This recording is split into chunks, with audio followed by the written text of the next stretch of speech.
52টি নিবন্ধিত রাজনৈতিক দলের মধ্যে মাত্র 25টি দল এটি স্বাক্ষর করেছে, এবং যারা আলোচনায় অংশগ্রহণ করেছিল সেইখান থেকেও 6টি দল আসলে আলোচনায় মানে এইটাতে স্বাক্ষর করলো না। তাহলে এই জাতীয় ঐক্যে ভেজাল আছে, এরকম একটা প্রশ্ন পরে আসবে না? এই গণ অভ্যুত্থানের পক্ষের সকল শক্তিদেরকে ইনক্লুড করা হয়েছে। যাদেরকে বাদ দেওয়া হয়েছে এটা তাদের কৃতকর্মের কারণে বাদ দেওয়া হয়েছে, কারণ তাদের জনরোষ। কিন্তু গণহত্যার দায়ে একটু পিছিয়ে যারা গণহত্যার দায়ে আছে, আমার কাছে মনে হয় ইঙ্গিত না দিয়ে সরাসরি বলাই সরাসরি ভালো। বললাম 71-এ আপনি মানবতা বিরোধী গণহত্যা দায়ে আপনি যে দল। 71-এ মানবতা বিরুদ্ধে অপরাধ করেছে, তারা তো পার্লামেন্টে ছিল, তাদেরকে তো কেউ নিষিদ্ধ করে নাই। কিন্তু শেষ পর্যন্ত এসে নিজামী হয়েছিল, সেটা প্রত্যাহার হয়েছে। হ্যাঁ, হয় না, আপনি ভুল তথ্য দিচ্ছেন। তাদেরকে মানবতা বিরোধী অপরাধের জন্য নিষিদ্ধ করা হয় নাই, তাদেরকে স্বাধীনতা যুদ্ধের অপরাধের জন্য নিষিদ্ধ করা হয় নাই। আপনি একটা অপরাধ করেছেন 10 বছর আগে, আপনার সাথে সেই 10 বছরের পরে আপনি নিষিদ্ধ ছিলেন। জামাত কিন্তু একটা লম্বা সময় নিষিদ্ধ ছিল, তারপরে সে আবার যখন সিদ্ধ হলো তখন আপনি তার সাথে রাজনীতি করলেন, সবকিছু করলেন। 10 বছর আপনি পরে বলেন যদি আওয়ামী লীগ আসে কোনোভাবে এসে যদি আবার সিদ্ধ হয়ে যায়। নিষিদ্ধকে চ্যালেঞ্জ করেছে কেউ কোর্টে গিয়ে? আপনি করেন না কেন? আপনি একটা চ্যালেঞ্জ করেন, চ্যালেঞ্জ করুক। আদালতে নাকি এখন করেছে ভয় কেউ? পায়, ভাবে আইনজীবীরা বলেন সেই কথা একদম। আপনি আদালতের ভিতরে মানুষকে মেরেছেন, আপনি আদালত থেকে লোক তুলে নিয়ে গুম করেছেন, সে লোককে পাওয়া গেছে ইন্ডিয়ায়। তা আপনার এই জন্য তো ভয়। একটা লোককে দেখেছেন আপনার পরিচিত আওয়ামী লীগের লোক যে বলেছে যে ভুল হয়েছে? বলেন, একটা না। নাম বলেন। আপনি যাদের কথা বলছেন মঞ্চ না, না, না, 71, ওদের একদম কথা বলেন। অভ্যুত্থানের সম্মুখ সারিতে যারা নেতৃত্বে ছিলেন, এনসিপির নেতাদের কথা বলছি, তারা থাকলেন না। এমনকি আসিফ মাহমুদ, মাহফুজ আলম উপদেষ্টা দুজন যারা আসলে ওই অভ্যুত্থানের নেতৃত্ব হিসেবে এই সরকারের মধ্যে ছিলেন, তারাও ছিলেন না এটাতে। যার যার ইগো নিয়ে এসে পড়ে থাকুক, ইলেকশন কার দরকার? তাহলে সরকার কন্টিনিউ করুক, অসুবিধা কি? সমাধান এটাই যে এই সরকার কন্টিনিউ করুক। না কেন, ইলেকশন যদি না হয় তাহলে কি আপনি বসবেন ক্ষমতায়? ক্ষমতায় তো কেউ একজন থাকতে হবে। জুলাই সনদ জুলাই স্বাক্ষর হবার কথা থাকলেও আগস্ট সেপ্টেম্বর পেরিয়ে অবশেষে অক্টোবরে এসে স্বাক্ষর হলো এই সনদ, যাকে আল্লাহর রহমত আখ্যায়িত করে প্রধান উপদেষ্টা বলছেন সমস্ত জাতি, সমস্ত রাজনৈতিক নেতারা একসঙ্গে হয়ে স্বাক্ষর করেছেন এই সনদ। যদিও সংখ্যার বিবেচনায় দেখা যায় নিবন্ধিত 52টি দলের মধ্যে স্বাক্ষর করেছে অর্ধেকেরও কম 25টি দল। জুলাই অভ্যুত্থানে সম্মুখ নেতাদের দল এনসিপি বর্জন করেছে এই আয়োজন। জুলাই যোদ্ধাদের বাধার মুখে পড়লে তাদের পিটিয়ে তাড়িয়ে তবেই শুরু করা সম্ভব হয় এই আয়োজন, যাকে প্রধান উপদেষ্টা বলছেন বর্বরতা থেকে সভ্যতায় উত্তরণ। প্রধান উপদেষ্টার ভাষায় গা শিউরে ওঠা এই অবাক কাণ্ডে আসলে কি ঘটলো আর কি অর্জন হলো, এই আলোচনা আজকের অতিথি এবি পার্টির চেয়ারম্যান মুজিবুর রহমান মঞ্জু। জনাব মুজিবুর রহমান মঞ্জু, আপনাকে স্বাগত জানাচ্ছি আমার আজকের আয়োজনে।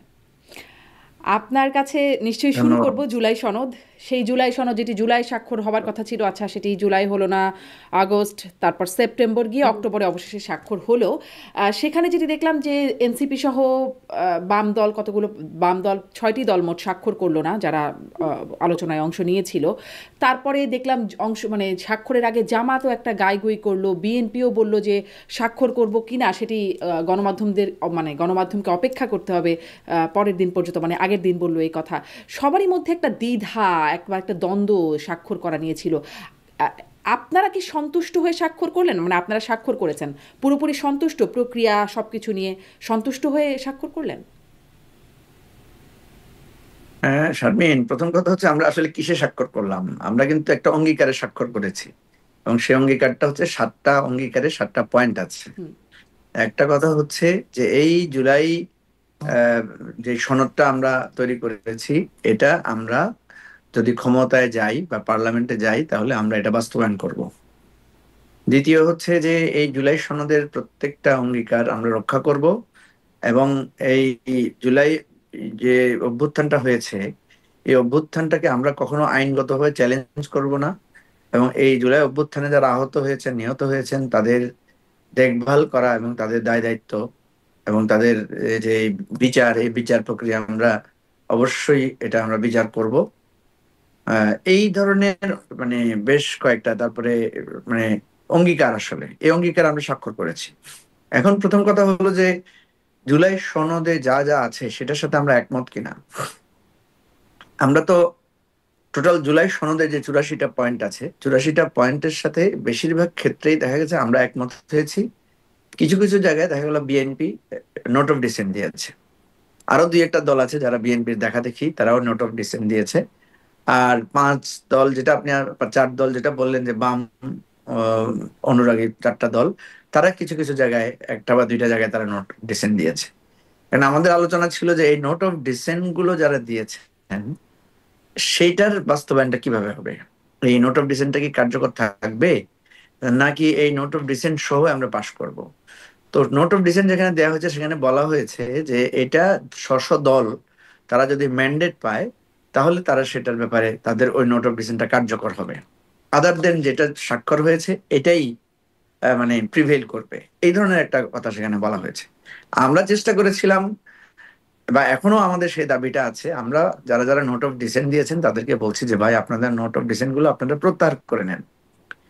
তা আমরা যেভাবে দেখি বিষয়টাকে যে জুলাই সনদ এজ এ হোল এটা একটা আমাদের অনেক কষ্টের অনেক ঐকমত্যের একটা দলিল, এবং এর বেশিরভাগ অংশের সাথে আমরা সবাই একমত হয়েই স্বাক্ষর করেছি এবং এটার একটা অঙ্গীকার করেছি যে এটাকে আমরা আগামী দিনের রাজনীতির একটা বিরাট মাইল ফলক হিসেবে আমরা দেখছি। তো সুতরাং এখানে আমরা মনে করি যে জিনিসটা আমরা এত কষ্ট করে তৈরি করেছি, যে জিনিসটার জন্য আমরা এত শ্রম দিয়েছি, সেই জিনিসটা বাস্তবায়নের অঙ্গীকারে আমি কেন স্বাক্ষর করব না, এটা হচ্ছে আমাদের চাওয়া। কিন্তু ওই আর যে দুই আপনি নাম্বার হচ্ছে বলছিলেন যে মানে আপনি বলছিলেন যে প্রত্যাহার যেন করে নেন নোট অফ ডিসেন্ট গুলো। আলোচনার তো এটা একটা জায়গা ছিল, এটা একটু ছোট্ট করে শুনবো কারণ এটা নিয়ে অনেক আলোচনা হয়েছে, যে তারা যদি কিছুতে রাজি না হয় আপনারা কেন তাদেরকে অনুরোধও করবেন যে আপনারা রাজি হয়ে যান এই বিষয়ে, কেন করবেন? মানে এটা তাদের অধিকার যে তারা রাজি হবে না, তারা করবে না, তাদের রাষ্ট্র না না পরিচালনা নীতি এমনটা না। মানে মানে বিষয়টা হচ্ছে যেমন ধরেন আপনার অধিকার আছে, আপনি আমার একটা আমন্ত্রণ গ্রহণ করতেও পারেন নাও করতে হুম পারেন। না, আমি আপনাকে আমন্ত্রণ জানাচ্ছি যে না আপনি আমার আমন্ত্রণটা গ্রহণ করেন। হুম আমরা যেহেতু মনে করছি যে যে কয়েকটা জায়গায় যেমন ধরেন একটা বড় জায়গায় যেটা আমরা চেয়েছিলাম যে এটাতে যদি বিএনপি একমত হয়ে যায় তাহলে আমরা অন্যান্য জায়গাগুলোতে আমরা প্রয়োজনে আর ওনাদেরকে বেশি মানে অনুরোধ করব না। আমরা বলেছিলাম যে আপার হাউসে যে ভোটের পিয়ার, আপার হাউসে কিন্তু পিয়ারই হচ্ছে। হুম হ্যাঁ, কিন্তু বিএনপি যেটাকে সাপোর্ট করছে সেটা হচ্ছে সিটের ভিত্তিতে পিয়ার। আমরা বলছি এটাকে ভোটের ভিত্তিতে পিয়ারটা বিএনপি যদি কনসিডার করে তাইলে আমাদের অন্যান্য জায়গাগুলো এগুলো তো একটা চলমান প্রক্রিয়া আকারে আমরা দেখব। ঠিক আছে, তো আমরা খুব কিছুটা হতাশ হয়েছি যে আমরা আশাবাদী ছিলাম যে বিএনপি একটা পর্যায়ে গিয়ে এটা হয়তো তারা মেনে নিবে, হুম। তো এটা তারা মানেন নাই। এটা এখনো আমরা এই জন্য আমরা বলতেই থাকবো, ওনারাও যদি না মানেন এটা আমি মনে করি যে এটা একটা আমাদের রাজনৈতিক কমিটমেন্ট। কারণ আপার হাউস যদি মানে ভোটের ভিত্তিতে পিয়ার না হয় তাহলে আপার হাউসটা অ্যাকচুয়ালি এই আর কোনো আপার হাউস লোয়ার কার্যকারিতা হাউস থাকে মানে না। আলোচনাগুলো আপনারা করছেন, খুব গুরুত্ব সহকারে করছেন, দীর্ঘদিন ধরে করছেন, সাধারণ মানুষের মাথার উপর দিয়ে যাচ্ছে অনেক ক্ষেত্রে। আমি একটু এটাও ছোট করে, কারণ এটাও আসলে আপনারা বলেন সবসময় আলোচনা, ছোট করে যদি বলেন এই আপার হাউস লোয়ার হাউস এটা কি এই যে নির্বাচন 26-এ হতে যাচ্ছে ফেব্রুয়ারিতে, সে তখন বাস্তবায়ন হবে না কবে বাস্তবায়ন হবে এটি? না, এটা তো তখনই বাস্তবায়ন হবে কারণ যেহেতু জুলাই সনদ আমরা গ্রহণ করে ফেলেছি, স্বাক্ষর করে ফেলেছি এবং এটা গণভোটে দেওয়ার ব্যাপারেও আমরা একমত হয়েছি, তাহলে গণভোটে দেওয়া মানে হচ্ছে জনগণও এটাকে অ্যাপ্রুভ করলো। তার নেক্সট পার্লামেন্ট এটাকে মানে প্রথম অধিবেশনেই এটার উপরে কার্যকারিতাটা শুরু করবে। তো আপার হাউস লোয়ার হাউস বলতে যেটা আপনি যেটা বললেন যে আমি মনে করি যে এটা এখানে আবার নতুন করে বলার হুম প্রসঙ্গ না। আমাদের পার্লামেন্ট হচ্ছে এক কক্ষ বিশিষ্ট। হ্যাঁ, 300 আসন আছে আপনি জানেন, 50টা আসন হচ্ছে আমাদের নারীদের জন্য সংরক্ষিত। তো পৃথিবীর বিভিন্ন উন্নত দেশ বিশেষ করে গ্রেট ব্রিটেন, আমেরিকা, তারপর আরো বিভিন্ন দেশে যেটা থাকে সেখানে দুইটা হাউস থাকে পার্লামেন্টের। হ্যাঁ, কোথাও সেটাকে সিনেট হিসেবে বলা হয়, কোথাও লোয়ার চেম্বার আপার চেম্বার বলা হয়, এই নানাভাবে এটাকে মানে চিহ্নিত করা হয়। তো আপার চেম্বার যেটা থাকে মানে আপার হাউস যেটা থাকে সেটার কিন্তু অ্যাকচুয়ালি ওই অর্থে আইন প্রণয়নের ক্ষমতা থাকে না, বা যে কোনো বিষয়ে তাদের ক্ষমতাটা হচ্ছে সীমিত, কিন্তু তারা হচ্ছে এক ধরনের অভিভাবক হিসেবে ভূমিকা রাখেন। আর এরা নির্বাচিত হন না, এরা পরোক্ষভাবে নির্বাচিত হন। তো পরোক্ষভাবে নির্বাচিত কেন হন, কারণ এদের বেশিরভাগ অংশটাই থাকে, এরা অরাজনৈতিক লোক হন, এরা বেশিরভাগই আমাদের সিভিল সোসাইটি বা বিভিন্ন বিষয়ের এক্সপার্ট লোকেরা থাকেন, যারা আমাদের যে নিম্ন কক্ষে যে আইনগুলো পাশ হবে এই আইনগুলোর ব্যাপারে তারা নিজেদের মধ্যে আলোচনা করবেন, তারা সেখানে মতামত দেবেন। যদি সে আইনকে তারা মনে করেন যে এটা মানে আমাদের জনস্বার্থে ক্ষতিকর বা এটা আমাদের রাষ্ট্রের জন্য উপযোগী না, তাহলে তারা কিন্তু এটাকে আবার বিবেচনা করার জন্য হুম লোয়ার হাউসে পাঠাতে পারবেন। এটা হচ্ছে জাস্ট হচ্ছে একটা অভিভাবক সুলভ ভূমিকাটা তারা রাখবেন এবং এখানে তারা এক ধরনের নিরপেক্ষ ভূমিকা রাখবেন। তো এটা অনেক লম্বা। জি, আমি অনেক জানেন লম্বা যে আলোচনা। মানে আমি এটাই বলতে চাচ্ছিলাম যে হাউসের অনেকেরই মাথার উপর দিয়ে যাচ্ছে। আপনারা হয়তো জনগণকে বোঝাবেন, বোঝানোর পরে একটা গণভোট হবে। মানে সেটা কবে বোঝাবেন সেটা নিয়েও অনেক প্রশ্ন আছে এবং তারপর কবে গণভোট সেটা নিয়ে ঐকমত্য নাই। কিন্তু আমি একটু আজকের আলোচনার জায়গাটিতে একটু বিশেষ করে আসতে চাই যে এই যে একটা সনদ, জুলাই সনদ, জাতীয় ঐক্যের সনদ বলছেন মাননীয় প্রধান উপদেষ্টা, তিনি বলছেন আল্লাহ একটি আমাদের বিশেষ দিন দিয়েছেন, বিশেষ ক্ষণ দিয়েছেন, যেটির কথা মনে করলে তার গা শিউরে উঠছে। যেই দিনে সমস্ত জাতি, সমস্ত রাজনৈতিক নেতা একসাথে হয়ে জুলাই সনদ স্বাক্ষর করছে। মানে সমস্ত জাতি একসাথে হলো কিনা এটা তো একটা ভেগ টার্ম, কিন্তু সমস্ত রাজনৈতিক দলগুলোই বা আসলে কোথায় একমত হলো। আমি যদি বলি এই অর্থে যে দেখা যাচ্ছে যে ওই যে 84টা প্রস্তাব, জুলাই সনদের যে একটা ভার্সন আমরা দেখতে পাচ্ছি, কতগুলো দল ঐক্যমত হয়েছে, কতগুলো হয়নি, সংখ্যাতাত্ত্বিক একটা ব্যাপার আছে দেখছিলাম। সেই সংখ্যাতত্ত্ব বিশ্লেষণ করে ভবিষ্যতে যখন পাঠ্যপুস্তকে বা জাদুঘরে থাকবে, সেগুলো যখন বিশ্লেষণ হবে, তখন কি এটা আসবে না যে আসলে 52টি নিবন্ধিত রাজনৈতিক দলের মধ্যে মাত্র 25টি দল এটি স্বাক্ষর করেছে, এবং যারা আলোচনায় অংশগ্রহণ করেছিল সেইখান থেকেও 6টি দল আসলে আলোচনায় মানে এইটাতে স্বাক্ষর করলো না। তাহলে এই জাতীয় ঐক্যে ভেজাল আছে, এরকম একটা প্রশ্ন পরে আসবে না? হ্যাঁ, এই প্রশ্নটা যাতে আসলেও এটা যাতে মানে এন্টারটেইন না হয়, সেই জন্যই কিন্তু আমাদের এখানে গণভোটের প্রসঙ্গটা এসেছে। কারণ আমি আপনাকে বলি, আমরা যে 30টা দল এখানে আলোচনা করলাম, আহ, একটা সময় তো প্রশ্ন আসতে পারে যে এই 30টা দলের বাইরেও তো দল আছে। একটা প্রশ্ন আসতে পারে, ধরেন আপনি 55টা 56টা দল নিবন্ধিত আছে, দলের বাইরেও কি লোক নাই?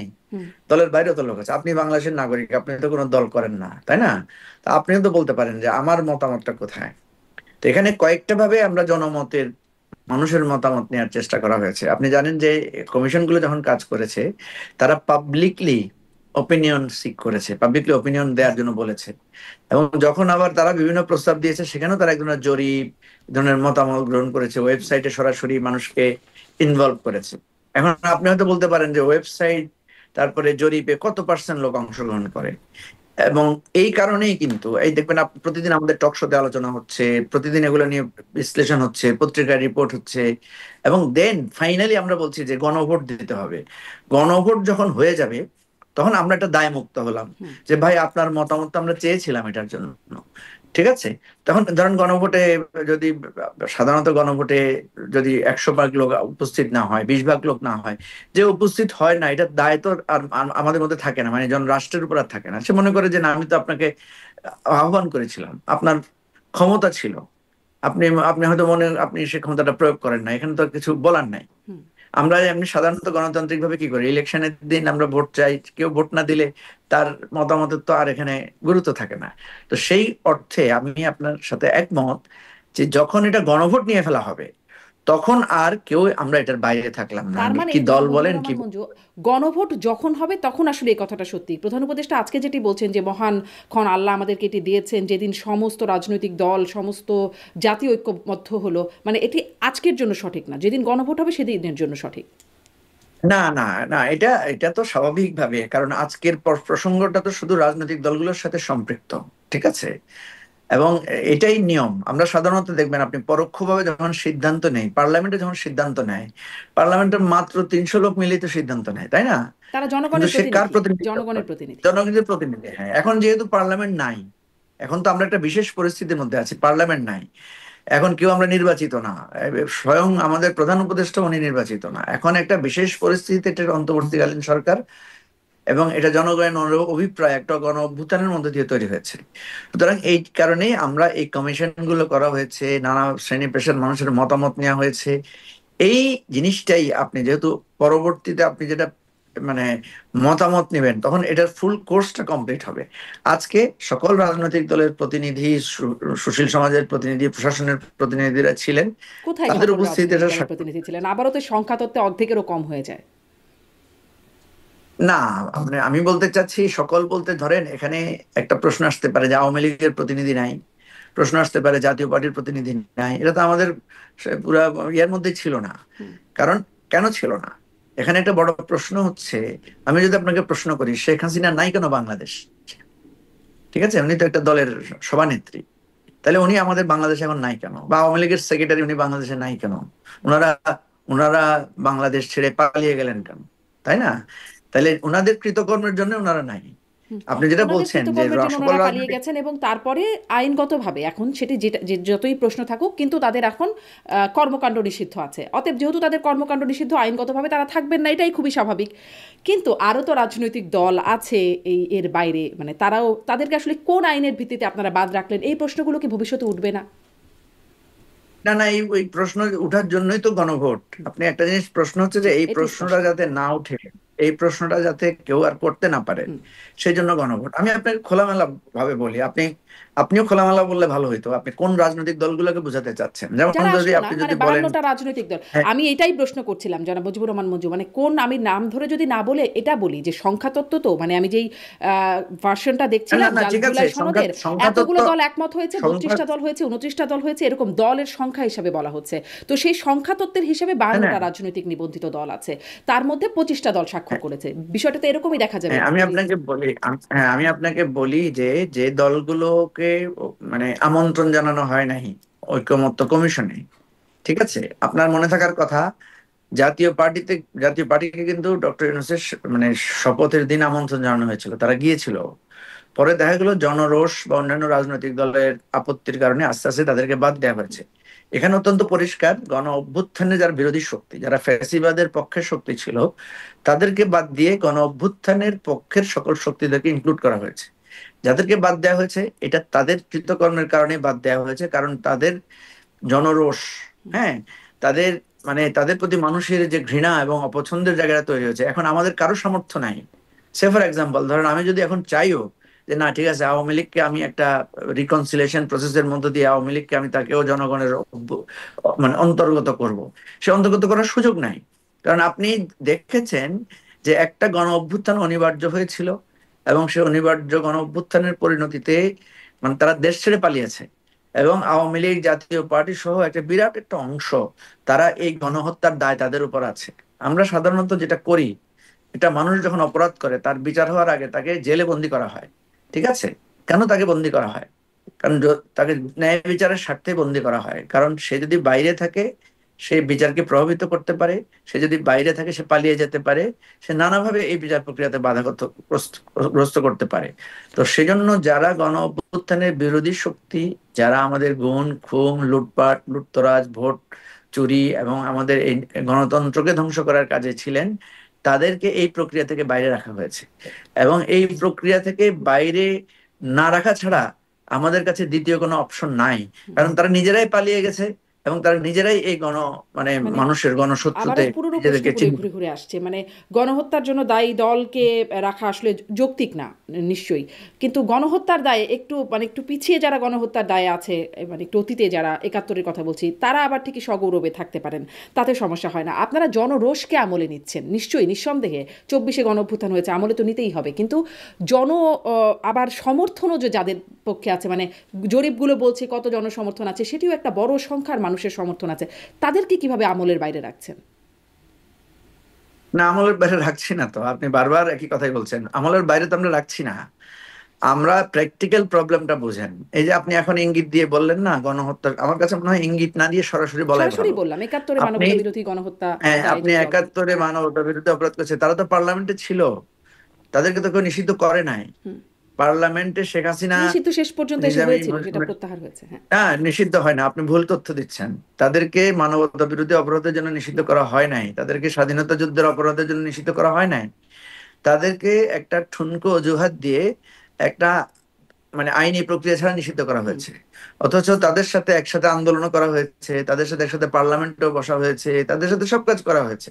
সুতরাং দায়টা আপনি এই সরকারকে কেন দিচ্ছেন? এই সরকারকে যে দিচ্ছি আপনি না, মানে যারা, এটি বলছি যে গণহত্যার দায়ে যদি তারা তাদের থাকে, তারা যদি থাকতে পারে, মানে তাদের প্রতি আর জনরোষটা থাকে না, এটি। না না না, বিষয়টা সেটা না, সেটা হচ্ছে একটা ইমিডিয়েট গণহত্যার এফেক্টের পরে। আচ্ছা। আপনি একটা জিনিস বুঝেন, যে আপনি একটা অপরাধ করেছেন 10 বছর আগে, আপনার সাথে সেই 10 বছরের পরে আপনি নিষিদ্ধ ছিলেন, জামাত কিন্তু একটা লম্বা সময় নিষিদ্ধ ছিল। তারপরে সে আবার যখন সিদ্ধ হলো, তখন আপনি তার সাথে রাজনীতি করলেন, সবকিছু করলেন, ঠিক আছে। আপনি তাকে নিষিদ্ধ করলেন না, তার বিরুদ্ধে আইনগত কোনো পদক্ষেপে গেলেন না, ঠিক আছে। নিজে এসে এখন সেই তার মতো একটা গণহত্যা করলেন, এবং গণহত্যা করে আপনি পালিয়ে গেলেন, ঠিক আছে। এমন না যে আপনি দেশে আছেন, আপনাকে যে ইয়ে করবে সেটা নাই, আপনি নিজে পালিয়ে গেলেন। এবং এখনো আত্মগোপনের মধ্যে আছেন। সুতরাং আপনি এই সিচুয়েশন একই রকম না। আমরা তার চাইলেও মানে তো আবার 10 আপনি বছর আপনি পরে বলেন, যদি আওয়ামী লীগ আসে কোনোভাবে, এসে যদি আবার সিদ্ধ হয়ে যায়, তখন পরিস্থিতিটা পাল্টে যেতে পারে। হ্যাঁ, এটা আপনি আপনি যদি আপনার পরিস্থিতির মধ্য দিয়ে যান, আপনি নিজেই যদি ফেসিবাদ হয়ে যান, তখন আপনি আর আওয়ামী লীগের সাথে দোষ দিবেন কিভাবে? হুম, আপনি নিজেই যদি গণহত্যাকারী হয়ে যান, হুম। তখন তো আওয়ামী লীগ এসে বলবে যে আমার কি দোষ, তাই না? সেই জন্য তো বলছি এই জিনিসগুলোকে শুধু মানে মানে যুক্তির মার পেঁচে না ফেলে বাস্তবতার আলোকে ফেলার কথা আমরা বলছি। জি। আপনি বাংলাদেশে আমরা জরিপে দেখছি আওয়ামী লীগের ভোট আছে, আওয়ামী লীগের 10%, 13%, নানা ধরনের পার্সেন্টেজ আসছে, কিন্তু সে লোকগুলো কোথায়? সেই লোকগুলোর নেতৃবৃন্দরা কোথায়? তারা কেন তাদের রাজনৈতিক জায়গা থেকে এসে কথা বলছে না? তারা কেন বলছে না তাদের বিরুদ্ধে যে গণহত্যার অভিযোগ উঠেছে সেই অভিযোগটার ব্যাপারে তারা কোনো ক্লারিফিকেশন দিচ্ছে না কেন? তারা হয় বলবে যে আমরা যা করেছি সঠিক করেছি, অথবা বলবে যে আমরা যা করেছি ভুল করেছি। কিছু তো একটা বলতে হবে তাদেরকে, তাই না? আপনি নিজে কিছু বলবেন না, আপনি নিজে একটা অপরাধ করে পালিয়ে যাবেন, আপনি নিজে অপরাধ করে দেশের সবকিছু ধ্বংস করার পরে আপনি শুধু গোপন জায়গা থেকে থেকে গুপ্ত দলের মতো করে আচরণ করবেন, তাইলে তো তার কিছু করার নাই। হুম। তো সুতরাং কিন্তু আমাদের নতুন আজকে যে নেতৃত্ব তো পরিস্থিতিতে, আসতে পারবে না, ধরেন তাদের কথা, তারা গুপ্ত আছে, তারপর অত কাছে তারা পালিয়ে গেছে অন্যায় করে, কিন্তু যারা যদি নতুন নেতৃত্ব সেই দলের মধ্যে আসতে চায়, তারও তো সুযোগ রাখা হয় নাই, তাদের কার্যক্রমে নিষিদ্ধ করে রাখা হয়েছে। না না, তাদের কার্যক্রম নিষিদ্ধ করা হয়েছে কেন? তাদের কার্যক্রম নিষিদ্ধ করা হয়েছে, তাদের বিচার চলছে সেজন্য। আমি তো আপনাকে উদাহরণ দিয়ে বললাম হুম। না, যে যখন বিচার একটা চললে কি, মানুষ, বিচার চললে তো আইনই ছিল, নির্বাচনী আইন, যে শাস্তি হলে তারপরে তাদের আসলে নির্বাচনে বাধা থাকে, সেটাও মনে হয় 2 না না, বছর এটা নাকি তো 5 আইন বছর করা যায়। হয়েছে। আপনি আপনি মনে হয় এটা তো আইন সংশোধন করে করা হয়েছে। হুম। আইনটাকে সংশোধন করেই বলা হয়েছে যে একটা এ ধরনের মানবতা বিরোধী অপরাধের জন্য যারা অপরাধী, যাদের বিরুদ্ধে তদন্ত চলবে, তাদের দলটাকে কার্যক্রম নিষিদ্ধ করার ক্ষমতা এই ট্রাইব্যুনালকে দেয়া হয়েছে। সে কারণে তো করা হয়েছে। আর আপনি নিজে তো সেটা প্র্যাকটিস করেছেন। আপনি আপনি দল নিষিদ্ধ করেছেন না? বাংলাদেশে আরো অনেক দল নিষিদ্ধ আছে না এখনো? একটা সন্ত্রাসবাদী দল, জি। তার মানে পৃথিবীতে এখন যেহেতু যতগুলো তাদের কর্মকাণ্ড সন্ত্রাসবাদী নিষিদ্ধ, দল তাদের নিষিদ্ধ হয়েছে, ভোটারদের ভোট আমলে না নিলেও চলবে। না তাদের ভোট আমলে নেবেন না কেন? গণভোট দিচ্ছে না, তাদের ভোট আমলে নেওয়ার জন্য তো গণভোট দেওয়া হয়েছে। হুম। তাদের ভোট আমলে নেওয়ার জন্য তো গণভোট দেওয়া হয়েছে। আপনি দেখেন নাই কি কোথাও কোথাও আপনার আইনজীবী সমিতির নির্বাচন হয়েছে, সেখানে আওয়ামী পন্থী লোকেরা জিতেছে, দেখেছেন না? তো তাদের ভোট দেওয়ার অধিকার তো আছে। এবং আপনি দেখছেন না, বিভিন্ন আওয়ামী লীগের লোকরা গিয়ে কেউ বিএনপিতে, কেউ এনসিপিতে, কেউ জামাতে জয়েনও করতেছে। সুতরাং বিষয়টা তো আওয়ামী লীগের কত পার্সেন্ট লোক পালিয়ে গেছে, বাকি লোকেরা তো আছে। তো থাকার পরেও তারা তাদের রাজনৈতিক কর্মকাণ্ড কার্যক্রম পরিচালনা করছে না কেন? হ্যাঁ, করছে না তারা কেন? তো করা কোর্টে গিয়ে নিষিদ্ধ, এখনো কেউ, করলে আইনি ব্যবস্থা হ্যাঁ, হবে। নিষিদ্ধকে চ্যালেঞ্জ করেছে কেউ কোর্টে গিয়ে। আপনি করেন না কেন? আপনি একটা চ্যালেঞ্জ করেন, বা আরেকজনকে বলেন, আওয়ামী লীগের আপনার যারা পরিচিত আছে তাদেরকে বলেন যে আদালতে গিয়ে এটাকে চ্যালেঞ্জ করো। আদালতে নাকি এখন করেছে ভয় কেউ? পায়, ভাবে আইনজীবীরা বলেন সেই কথা, একদম ব্যারিস্টার তা সারা হোসেন আপনি থেকে তো শুরু ভয় করে। পাবেনই। হ্যাঁ। আরে আপনি তো ভয় না না, পাবেনই। ব্যারিস্টার আপনি সারা হোসেন মানুষকে বলছেন এই মেরেছেন, কথাটা। গুম করেছেন। না না, ব্যারিস্টার সারা হোসেন সেদিন আমি তো বসলাম একসাথে, মিটিংও হ্যাঁ তো হ্যাঁ, আপনিও করলাম। ছিলেন। হুম। ঠিক আছে? তো কথা হচ্ছে যে আপনি তো ভয় পাবেনই। আপনি যখন অন্যায় করেন আপনি ভয় পাবেন না? আপনি যখন মানুষকে মেরেছেন, আদালতের ভিতরে মেরেছেন, আপনার মনে নাই আদালতের ভিতরে মাহমুদুর রহমানকে কিভাবে মারা হয়েছে? মনে আছে। তা আপনার তো ভয় আছে যে আদালতে গেলে তো আপনাকে তো সেভাবে মারতে পারে মানুষ। মারছেই তো। তো এই ভয়টা তো আপনি তৈরি করেছেন। না না, এই জিনিসটা তো আপনি তৈরি করেছেন। আপনি আদালতের ভিতরে মানুষকে মেরেছেন, আপনি আদালত থেকে লোক তুলে নিয়ে গুম করেছেন, সে লোককে পাওয়া গেছে ইন্ডিয়ায়। তা আপনার এই জন্য তো ভয়, আপনি এই জন্য তো মামলাও করতে চাচ্ছেন না, এই বিষয়ে দাঁড়াতেও পারছেন না। এই জন্য আমি বলছি যে আজকে গণতন্ত্রের যে জনাব হুমকি, মুজিবুর যে রহমান, যদি আপনি এক যে, লাইনে যদি শুনি, মামলা যদি ধরেন করে ফেলে কেউ, ধরেন করেন যে রায়খান পান্নাদের মতো, ধরুন ধরুন যে যদি কেউ করেন, তাহলে কি মানে এটার একদম নিরপেক্ষ একটা বিশ্লেষণ বা হবে, মানে রায়টা সেরকম হওয়ার মতো বাস্তবতা আছে? না সে, আমি তো বললাম যে সে বাস্তবতা নষ্ট হয়েছে তো আপনার জন্য, আপনি তো বাস্তবতা রাখেন নাই। হুম। আমি আমি ধরেন, আমি যে গিয়ে এখন আওয়ামী লীগের পক্ষে হয়ে দাঁড়ায় কিছু কথা বলবো, সে মুখ কি আছে বলেন কারো? এখন আপনাকে যদি বলা হয় যে আপনি আওয়ামী লীগের লোকদের প্রতি দরদি হয়ে একটা মামলা করেন, আপনি করবেন? আপনি তো রাজি হবেন না। বাংলাদেশে আওয়ামী লীগের দরদি, আপনি যদি ঢাকা ইউনিভার্সিটি টিচারদের কথা চিন্তা করেন, ঢাকা ইউনিভার্সিটিতে যদি 1,500-2,000 টিচার থাকে, তার মধ্যে 700-800 টিচারই তো হচ্ছে আওয়ামীপন্থী টিচার, শিক্ষক। এরা আমাদেরকে এতদিন নানা বিবেক, নানা কিছু শিক্ষা দিয়ে এসেছেন। তো ওনারা চুপচাপ আছেন কেন? কারণ হচ্ছে ওনারা এই অন্যায়, ওনারা এই জঘন্য হত্যাকাণ্ডের পক্ষে দাঁড়িয়ে কথা বলার সেটাকে করার নৈতিক ক্ষমতা নাই। একদমই তাই, দেখেন একদম। মানে সেখানে নৈতিকতার যেমন জায়গা বাস্তবতা আছে, নৈতিক মানতে ক্ষমতার জায়গা আছে, আবার একটা ভয়ও কিন্তু আছে মুজিবুর রহমান মঞ্জু। কোথায় হ্যাঁ ভবের হ্যাঁ, শিকার ভয় হয়ে তো যান, পাবেই কথা বলতে গেলে সন্ত্রাস ভাই। বিরোধী আইনে ভাই মানে আটক হয়ে যান একটা কিনা। একটা পকেট মার যখন আরেকজনের পকেট মারে, সে তো ভয়ে থাকবেই। একটা লোক যখন চুরি করে সে তো ভয় থাকবেই। একটা লোক যখন খুন করে, গুম এই যে করে, ধরুন মঞ্চ গণতন্ত্র ৭১ ধ্বংস থেকে যে করে, ভোট চুরি গ্রেপ্তার করে। করে নিয়ে গেল সন্ত্রাস দমন আইনে, এটি আসলে মানে এটি কেমন কথা হলো? এটি কি এরকমটা যদি হয় তাহলে কি মানুষ ভয় পাবে না? হ্যাঁ হ্যাঁ, আমি তো বলছি ভয় পাবে। ভয় পাবে না কেন? আপনি আওয়ামী লীগের পক্ষে কথা বলে আপনি ঘরে ফিরতে পারবেন কিনা তার নিশ্চয়তা আমরা দিতে পারছি না তো। কিন্তু দেওয়ার তো এবং কথা এটা ছিল তো আপনিই রাষ্ট্রের। তৈরি করেছেন। না, রাষ্ট্রের কথা ছিল না, আপনি রাষ্ট্র রাখেন নাই। আপনি এখনো রাষ্ট্রটাকে নাই, সেভাবে এখনো নষ্ট গঠিত করে হয় দিয়ে নাই, মানে গেছেন। এত অভ্যুত্থান না হয়ে না গেল, না না, একটা নতুন আপনি সরকার প্রতিষ্ঠিত রাষ্ট্রটাকে হলো না। আপনি রাষ্ট্রটাকে যেভাবে ধ্বংস করে গেছেন, এবং আপনার জন্য সেটা আমরা পারছি না। আপনি রাষ্ট্রটাকে এমন ভাবে ধ্বংস করে গেছেন, এবং আপনি অনবরত এখনো সেই ধ্বংসাত্মক পথে আছেন। আপনি ইন্ডিয়া থেকে বসে বসে হুমকি দিচ্ছেন।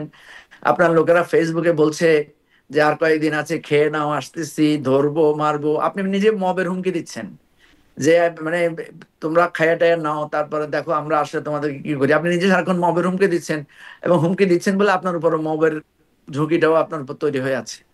যতক্ষণ পর্যন্ত বাংলাদেশের আওয়ামী লীগের এই চরিত্র বদল না হবে এবং নিজেদের মধ্যে মানে একটা চেঞ্জ না আসবে, ততক্ষণ পর্যন্ত তার এই নিরাপত্তার দায়িত্ব কেউ দিতে পারবে না। আওয়ামী লীগের লোকদের নিরাপত্তার দায়িত্ব আওয়ামী লীগের লোকদেরকেই তৈরি করতে হবে। এটা হচ্ছে বাস্তব কথা, সত্য কথা। আমি আপনাকে বাস্তব অভিজ্ঞতা থেকে বলছি। মানে কারণ আইনের আমাদের শাসন কিছু না, চোর পরিচিত যদি ভালো হয়ে যায় তাহলে সব ঠিক হয়ে যাবে, আইনের কোনো ব্যাপার নাই। না, আইনের ব্যাপার আছে তো মানে অবশ্যই। আইনের আইনের প্রোটেকশন ব্যাপার আছে যে কোথায়? আইন আপনি মানবে। বলছেন আওয়ামী লীগ ভালো হলে তাহলে সব ঠিক হবে, মানে আওয়ামী লীগ ভালো হবে না, ধরুন না আওয়ামী লীগ একটা চোর দল, আইনের ডাকাত প্রোটেকশন দল। আছে তো। আপনি তো আইনের প্রোটেকশন নিচ্ছেন না তো ভাই। আপনি ইন্ডিয়া যাই বসে রয়েছেন, আপনার বিরুদ্ধে মামলা হয়েছে, আপনি আইনের প্রোটেকশন কিন্তু নেবেন যারা না? এসে দেশে, আমি আত্মসমর্পণ বলছি না করবেন না? মঞ্চ ৭১, তাদেরকে গ্রেপ্তার না করে না না, নেওয়া হোক। আপনি মঞ্চ একাত্তরকে আর হাসিনাকে আলাদা করছেন কেন? আমি তো আলাদা করছি না। আপনি মঞ্চ একাত্তর আর হাসিনাকে আলাদা করতে পারবেন না তো। কারণ মঞ্চ একাত্তরে যিনি এসেছিলেন উনি আওয়ামী লীগের সময়ে বিনা ভোটে নির্বাচিত ছিলেন। বহিষ্কৃত মানে হয়েছিলেন। চোরের নাম্বার ওয়ান ছিলেন। হ্যাঁ বহিষ্কৃতও হয়েছেন। হ্যাঁ, বহিষ্কৃত তো হয়েছেন, কোনো সমস্যা নাই, কিন্তু চুরির দায়ে বহিষ্কার হয়েছেন। আপনাকে আরো একবার মানে চুরির দায়ে বন্দী করা দরকার। শুনেন, মানে এই সমস্ত কায়দা কানুন করে কথা বলে তো লাভ নাই। বাস্তবতা হচ্ছে আপনি নিজের গর্ত করেছেন, সেই গর্তে এখন আপনি হাবুডুবু খাচ্ছেন। এটা থেকে বাঁচানোর আপনাকেই বাঁচার পথ তৈরি করতে হবে। আপনাকে বাঁচানোর আমরা কিছু করতে পারবো না। হুম। কারণ আপনি আমাদের সেই মুখটা রাখেন নাই। আমরা আপনাকে বলেছিলাম যে এইভাবে মাইরেন না, আমরা আপনাকে আচ্ছা, বলছিলাম ভোট স্পষ্ট মানে চুরি করেন আওয়ামী না। লীগ ভালো হলে আমরা তবেই একটা আপনাকে সঠিক আমরা আপনাকে জায়গায় আসা সম্ভব। আমরা আপনাকে বলছিলাম দেখেন, পৃথিবীতে সব জায়গায় রিকনসিলিয়েশনটা এভাবেই হয়।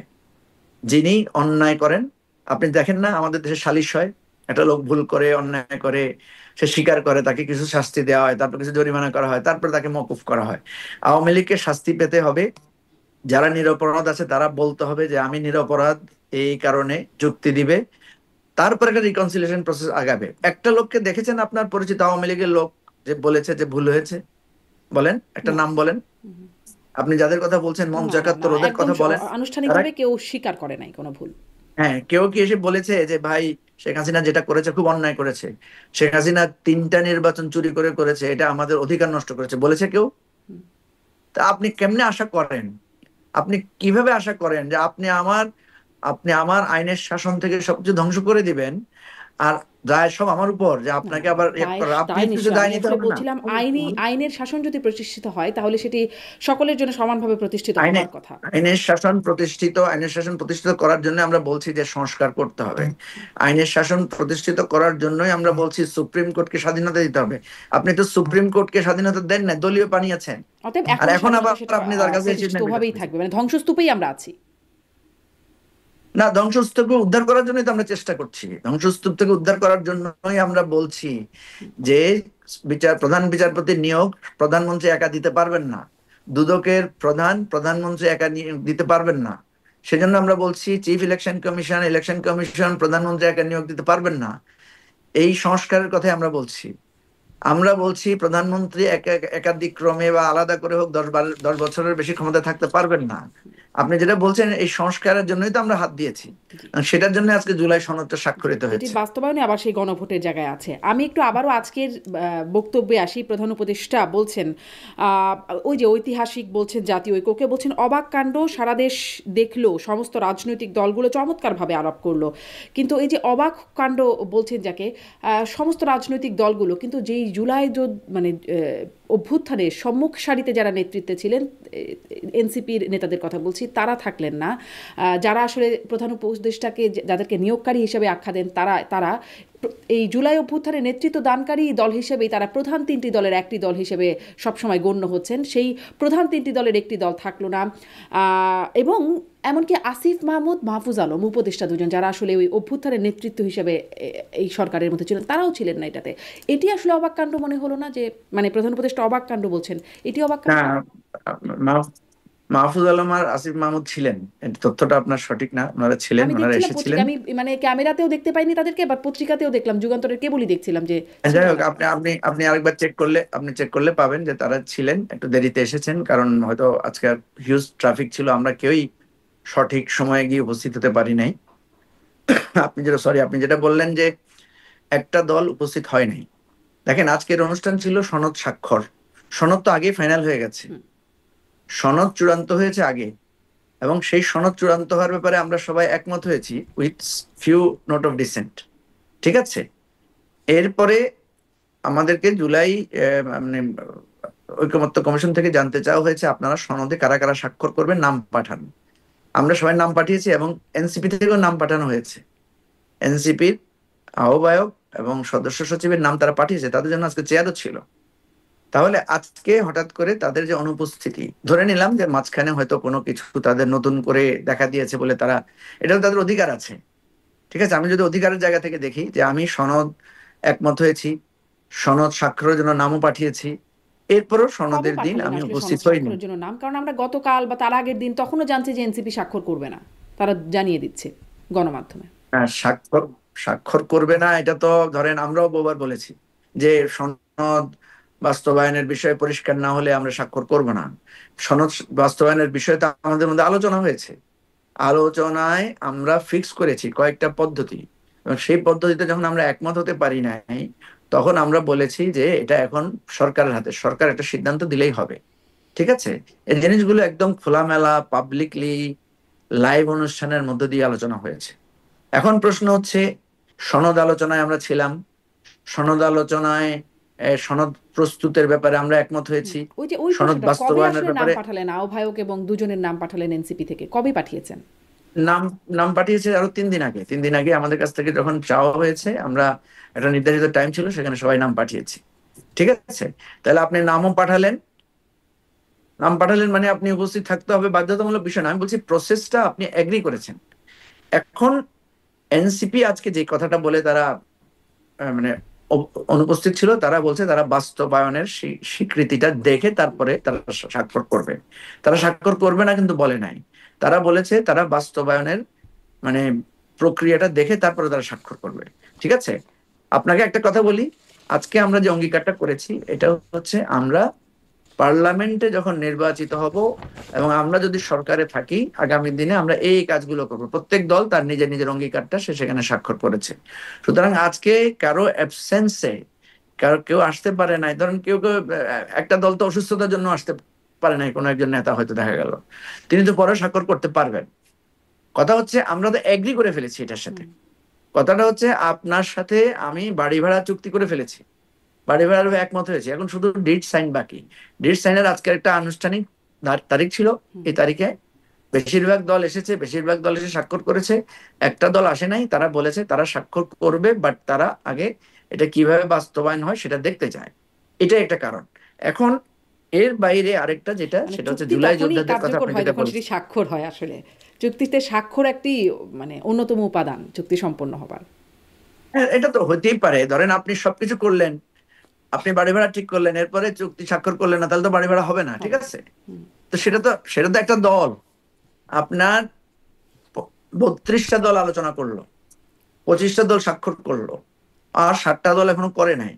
ঠিক আছে, কমিশন বলছে যে এই 7টা দল স্বাক্ষর করার জন্য আরো 10 দিন সময় পাবেন, তারা পরেও স্বাক্ষর করতে পারবেন। তাহলে একটা যে গেল। এখন ধরেন 7 দিন পরেও তারা স্বাক্ষর করলো না, এই স্বাক্ষর না করা মানে কি? স্বাক্ষর না করা মানে কি তারা এই অঙ্গীকারটা করলো না। আমরা এখানে যে জিনিসগুলো করেছি সেই অঙ্গীকারে তারা স্বাক্ষর করলো না। এটা কিন্তু জুলাই সনদে স্বাক্ষর করা না, এটা হচ্ছে অঙ্গীকারে স্বাক্ষর করা। তো অঙ্গীকারে স্বাক্ষর না করলে সেই অঙ্গীকার থেকে মুক্ত হয়ে গেল, ওনার এই বাস্তবায়নের দায় থেকে উনি মুক্ত থাকলেন। ইন্টারপ্রিটেশন তো এইভাবেই হবে, কথা বোঝেন না? সো যতক্ষণ পর্যন্ত আলোচনা হয়েছে এবং সেখানে এগুলো লিখে আছে কে কোন বিষয়ে একমত হয়েছে, কে কোন বিষয়ে দ্বিমত পোষণ করেছে, এই বিষয়গুলো তো সেখানে সব বলা আছে। আমরা যেটা মনে করি যে জুলাই সনদ স্বাক্ষর একটা পার্ট, জুলাই সনদের বাস্তবায়ন প্রক্রিয়া আরেকটা পার্ট, জুলাই সনদে নোট অফ ডিসেন্ট এটা আরেকটা পার্ট। এই 3টা পার্টকেই আমরা আগামী দিনের রাজনীতির প্রধান লক্ষ্যবস্তু হবে। বিএনপি যে যে বিষয়গুলো যারা নোট অফ ডিসেন্ট দিয়েছে, এটা কিন্তু আমাদের সারা জীবনের রাজনৈতিক ভাবে আমরা কিন্তু বলবো যে আপনারাই সংস্কারের কথা বলেছেন, কিন্তু সংস্কারের এই এই জায়গায় আপনারা নোট অফ ডিসেন্ট দিয়েছেন, এবং এটা আমরা জনমত তৈরি করব। এবং যখন এই নির্বাচনে ওনারা যাবেন, নির্বাচনে যখন তারা ডায়লগে বসবেন, এই এই তর্কগুলো আমাদের হবে, এটাই হবে আমাদের কিন্তু মানে ভোটার মানে ভোটার মানে কাছে পুরো সনদটা তখনই আসলে আমলে নেওয়ার মতো হবে যখন বাস্তবায়নের জায়গায় হবে। আপনি বলছেন যে বাস্তবায়নের পদ্ধতি হয় নাই, ঠিক হয় নাই বলে এনসিপি, মানে এনসিপিও যেটা জানিয়েছে, গণভোট বা আইনি ভিত্তি তারা চায়। এই বাস্তবায়নের জন্য আপনি বলছেন গণভোটে একমত হয়েছে, কিন্তু কবে হবে সেটিতে যেমন একমত হয় নাই। জামাত বলছে নভেম্বরে, বিএনপি বলছে নির্বাচনের দিন। কিভাবে হবে বা কি কি বিষয় থাকবে গণভোটে সেগুলো বিষয়েও স্পষ্ট হওয়া যাচ্ছে না। তাহলে আদৌ হবে এই গণভোটের মাধ্যমে সব প্রক্রিয়াটি হবে এত দ্বিমত এবং মানে বিষয় চূড়ান্ত না হলে বা স্পষ্ট না হলে? না, সেটা তো সময়ের পরে বোঝা যাবে, তাই না? এই কমিশনের সময়কালের মধ্যেই তাকে বাস্তবায়নের প্রক্রিয়া তাকে করতে হবে। এবং গণভোটের ব্যাপারে তো সিদ্ধান্ত হয়ে গেছে, বাকি আছে যেটা, সেটা হচ্ছে এটা কি আগে গণভোট হবে না এটা একসাথে হবে, এটা একটা প্রক্রিয়াগত বিষয়, তাই না? এই প্রক্রিয়াগত বিষয়ে সরকারকে এখন সিদ্ধান্ত দিতে হবে। সরকার নির্বাচন কমিশনকে এঙ্গেজ করবে, নির্বাচন কমিশন তাদের সুপারিশ দিবে তাদের জন্য কোনটা সুবিধা, তারা কি একসাথে করবে না আলাদা করবে। এটা তো হইতেই পারে, আলাদা করলে কোনো সমস্যা নাই, একদিনে করলেও কোনো সমস্যা নাই। এটা স্রেফ সুবিধা অসুবিধার ব্যাপার, এটা মানে অন্য কোনো ব্যাপার আপনাদের না। কাছে, মানে আপনার দলের কাছে বা আপনার কাছে না, কিন্তু জামাত আর বিএনপির কাছে তো খুবই মানে বড় বিষয়। কারণ জামাত একদম গো ধরে আছে, তারা নভেম্বরের মধ্যে চায়, আর বিএনপি একদম বলছে তারা নির্বাচনের দিনেই, যদি হয় তাহলে নির্বাচনের দিনেই হতে হবে। না, সেটাই তো আমরা বলেছি। আপনি আজকে দেখবেন আমরা এই ব্যাপারে আমাদের স্টেটমেন্ট করেছি, আমরা বলেছি যে বিএনপি, জামাত এবং এনসিপি এই 3টা দলের মধ্যে যথেষ্ট ইগো আমরা দেখতে পাচ্ছি। কারণ বিএনপি একটা বড় দল, তারা বেশ কয়েকবার ক্ষমতায় ছিল, তাদের হিউজ জনসমর্থন, এবং বিগত 15 বছর ধরে তারা নানাভাবে নির্যাতিত হয়েছে। এই জিনিসটা তাদের মধ্যে একটা ইগো তৈরি করেছে, যে তারা মনে করছে আমরাই সবচাইতে, মানে আমরা ভোটে জিতবো, আমরা বেশি নির্যাতন ভোগ করেছি, আমাদের বেশি জনসমর্থন, এই ইগোটা তাদের মধ্যে কাজ করছে। জামাত আপনার বিগত এই 15-16 বছরে জামাত অনেক বেশি নির্যাতন ভোগ করেছে, তাদের নেতাদের ফাঁসি হয়েছে, তারা বিভিন্ন ভাবে তারা নিষিদ্ধ পর্যন্ত হয়েছে, কিন্তু তারা তাদের এই দলটাকে তারা ধরে রেখেছে। ঠিক আছে, তারা আবার ইসলামিক আদর্শের আলোকে কাজ করছে। তারা আপনার এই গণ অভ্যুত্থানে নানা পরিচয় গোপন করে হলেও তারা নানাভাবে ভূমিকা রেখেছে। এখন সামহাও বিভিন্ন সংসদ নির্বাচন, বিভিন্ন ছাত্র সংসদ নির্বাচনে দেখা যাচ্ছে তাদের ছাত্র সংগঠনের একটা বিজয়ের মানে এক ধরনের স্রোত তৈরি হয়েছে। জামাত মনে করছে যে তাদের এই ঊর্ধ্বমুখী জনপ্রিয়তা এটাও তাদের মধ্যে একটা ইগো তৈরি করেছে, ফলে তারা এই যে গোঁ ধরে রাখছে।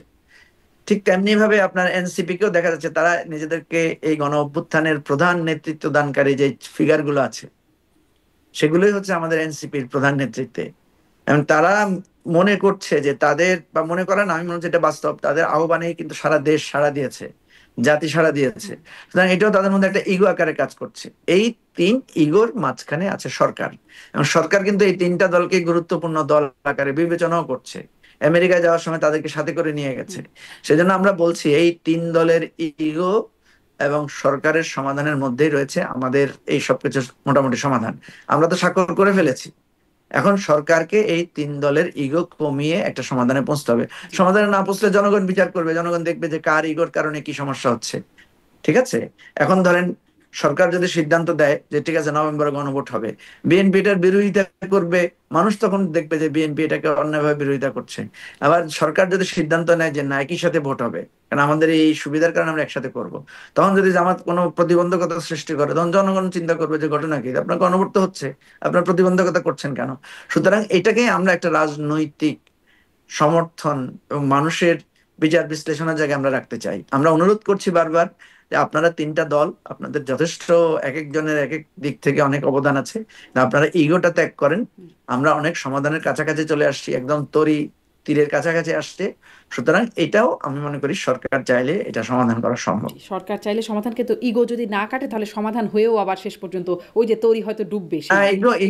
ইগো না কাটলে সমাধান আছে তো। শেখ হাসিনার ইগো কাটে নাই, সমাধান হয়েছে না। সুতরাং ইগো না কাটলে সমাধানও আছে। ধরেন যার যার গো ধরে বসে থাকলে তাহলে কি হবে? ইগো না থাকলে জনগণ ফয়সালা করবে, জনগণ আবার নেমে আসবে, গণ অভ্যুত্থান হবে। গণ অভ্যুত্থান তো শুধু শেখ হাসিনার বিরুদ্ধে হবে বিষয়টা তো এমন কোনো কোথায় লেখা নাই। জনগণ যখন দেখবে যে তোমাদের ইগোর কারণে, দেখেন শেখ হাসিনা তার ইগোর কারণেই কিন্তু সে একের পর এক ভুল করেছে এবং সেই ভুলের মাসুল তাকে খুব চড়াভাবে দিতে হয়েছে। তো মানুষ তো একটা সময় পর্যন্ত দেখবে, ঠিক আছে, যে তোমরা এতদিন ধরে আলোচনা করলা, 85টা 84টা বিষয়ে সিদ্ধান্ত নিলা, কিছু বিষয়ে দ্বিমত করলা, তারপর গণভোটের ব্যাপারে একমত হলা, এখন এসে আগে হবে না পরে হবে নিয়ে তোমরা তো ইয়ে করছো। তখন সেটাকে, এবং সরকার যদি একটা সিদ্ধান্ত দিয়ে দেয়, এরপরে যদি কেউ না মানে, তখন জনগণই সেটা ফয়সালা করবে। এবং আমরা তো জনগণকে বলেছি যে আপনারা এই বিষয়গুলো অবজার্ভ করেন। এবং আমি যুক্ত হচ্ছে যারা মুজিবুর রহমান মঞ্জু, ওই যে তাওয়া গরমের বিষয়টা, জামাত আবার তাওয়াও গরম করছে এখন।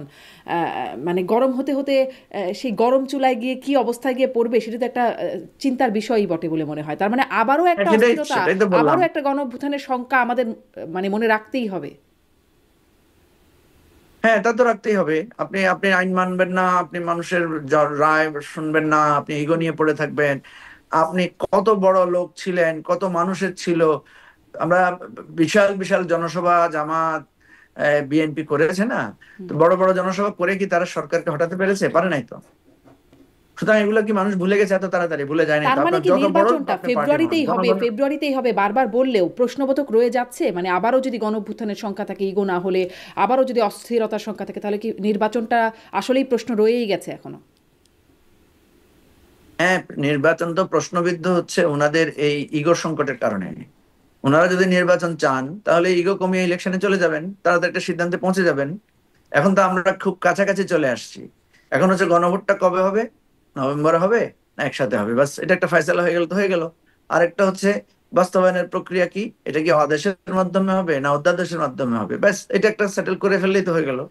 তারপরে পার্লামেন্ট ইলেকশন শুনতে তো খুব সহজ মনে হচ্ছে, কিন্তু এখানে এসে আটকে যাচ্ছে এত রাজনৈতিক দলগুলো, এত দিনের আলোচনায় শেষ হচ্ছে না। অতএব খুব যে সহজ তা আসলে মনে হচ্ছে না। কিন্তু আবার এনসিপি বলে রেখেছে এই জুলাই সনদের ভিত্তিতেই নির্বাচনে যেতে হবে, এবং আর সাথে আরো যুক্ত হয়েছে একটা শাপলার ঘাপলা, যদি শাপলা না পায় তাহলে নাকি নির্বাচনে যাবে না। মানে এই তো ঘাপলাগুলো বা ভেজালগুলো রয়েই যাচ্ছে। তাহলে আপনার কি মনে হয় ফেব্রুয়ারিতে নির্বাচন হবে? প্রধান উপদেষ্টা বলছেন কথার কথা না, নির্বাচন হবেই ফেব্রুয়ারিতে, হবে তো? হ্যাঁ, নির্বাচন তো হবে। নির্বাচন হওয়ার ব্যাপারে তো আমি এখানে বাধা দেখি না। আমি কারণ আমি দেখি শাপলা, এই তো ধরেন ইগো দিয়ে এনসিপি ইগো দেখিয়ে ইলেকশনে আসলো না, সমস্যা কি? জামাত ইগো দেখিয়ে ইলেকশনে আসলো না, অসুবিধা কি? বিএনপি ইগো দেখিয়ে ইলেকশনে আসলো না, অসুবিধা কি? আমি তো কোনো সমস্যা দেখি না। বাংলাদেশে আপনার যার যার ইগো নিয়ে এসে পড়ে থাকুক, ইলেকশন কার দরকার, তাহলে সরকার কন্টিনিউ করুক, অসুবিধা কি? তারাই তো ইলেকশন চাচ্ছে। মানে সমাধান কি এটাই হবে যে সরকার কন্টিনিউ করুক? মানে সেই প্রধান উপদেষ্টা যদি বলেন 5 বছর, আপনি কি চাচ্ছেন? আপনি আসলে কি চাচ্ছেন? আপনি আসলে কি চাচ্ছেন? আপনি কি কি ভালো মনে করতেছেন? আপনি বলতেছেন ইলেকশন হবে না, আবার বলতেছেন ইলেকশনের সমাধান। আপনি আসলে বলতে চাচ্ছেন কি? আমি তো বলছি ইলেকশন ক্লিয়ার ডেট, মানে একটা টাইম ফিক্স করা হয়েছে। আমি আসলে ব্যক্তিগতভাবে আমি কিছু বলতে চাচ্ছি না, আমি আসলে এটাই বুঝতে চাচ্ছি অস্পষ্টতাগুলো যদি থেকে থাকে তাহলে সেখান থেকে আসলে কোথায় সমাধান? সমাধান এটাই যে এই সরকার কন্টিনিউ করুক, বা নির্বাচন যদি সত্যি ওই ওই ওই জায়গাগুলো যেগুলোর ক্ষেত্রে আপনি বাধা বলছেন ইগো। আরে ভাই, ইলেকশন যদি না হয়, আপনি আপনি একটা সহজ জিনিস বুঝছেন না কেন? ইলেকশন যদি না হয় তাহলে কি আপনি বসবেন ক্ষমতায়? নিশ্চয়ই না। ক্ষমতায় তো কেউ একজন থাকতে হবে। ইলেকশন না হলে যারা ক্ষমতা আছে তারাই থাকবে, এটাই তো কথা। আর যদি ইলেকশন হয় তাহলে ক্ষমতা বদল হবে। তো এখন যে ক্ষমতায় আছে সেই ইলেকশন দিচ্ছে, আমরা যারা ইলেকশন করতে চাচ্ছি, আমরা ইলেকশনের ব্যাপারে সবাই তো ইলেকশনের জন্য ক্যাম্পেইন শুরু করেছে।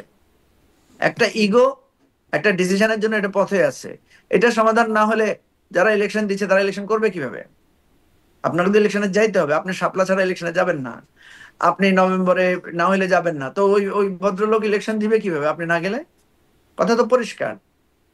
আপনি তার মানে পথ নির্বাচন সরাবেন। বানচালের ষড়যন্ত্র বলে যে কথাটা প্রচলিত হয়ে আসছে বা বিভিন্ন আলোচনায়, টকশো বা বিভিন্ন আলোচনায় আসছে, সেটির একটা রূপ আছে, বাস্তবতা আছে। না, বাস্তবতা তো আপনি চোখেই দেখলেন, এতক্ষণ তো আপনি সেটাই এই জন্যই বলছেন। আমি আরেকবার এক লাইনে সামারি নির্বা দিচ্ছিলাম। আমি আপনাকে আবারও বলছি, নির্বাচন ফেব্রুয়ারিতে। আপনি যেহেতু আরো ভালোভাবে বুঝতে চাচ্ছেন, আপনাকে ভালোভাবে বুঝাই বলি। নির্বাচন ফেব্রুয়ারিতে। সব দল নির্বাচনী প্রচারণায় নেমে গেছে। সবচেয়ে বেশি নির্বাচনী প্রচারণায় এগিয়ে আছে জামাত, তারপরে আছে বিএনপি, তারপরে অন্যান্য দল। আমরা নিজেরাও গতকালকে আমাদের 109 জনের প্রার্থী তালিকা, প্রাথমিক প্রার্থী তালিকা ঘোষণা করেছি, দেখেছেন না? হুম। তাহলে নির্বাচনের কার্যক্রম অলরেডি চলছে। নির্বাচন কমিশন নির্বাচনের প্রস্তুতিগত তৎপরতা শুরু করেছে। এখন প্রতিবন্ধকতা কোথায়? প্রতিবন্ধকতা তো নির্বাচনের সাথে কোনো কিছু প্রতিবন্ধক নাই। প্রতিবন্ধকতা হচ্ছে জুলাই সনদ বাস্তবায়নের আজকে একটা নর্ম আমরা ওভারকাম করে ফেলেছি, সেটা হচ্ছে জুলাই সনদের অঙ্গীকারে স্বাক্ষর করেছে।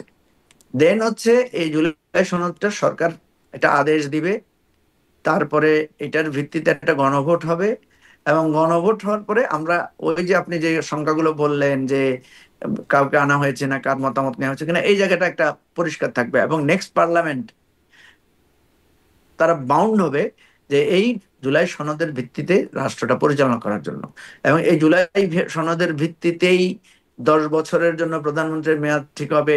এই জুলাই সনদের ভিত্তিতে 70 অনুচ্ছেদ পার্লামেন্টে মানে কন্টিনিউ করা হবে, মানা হবে।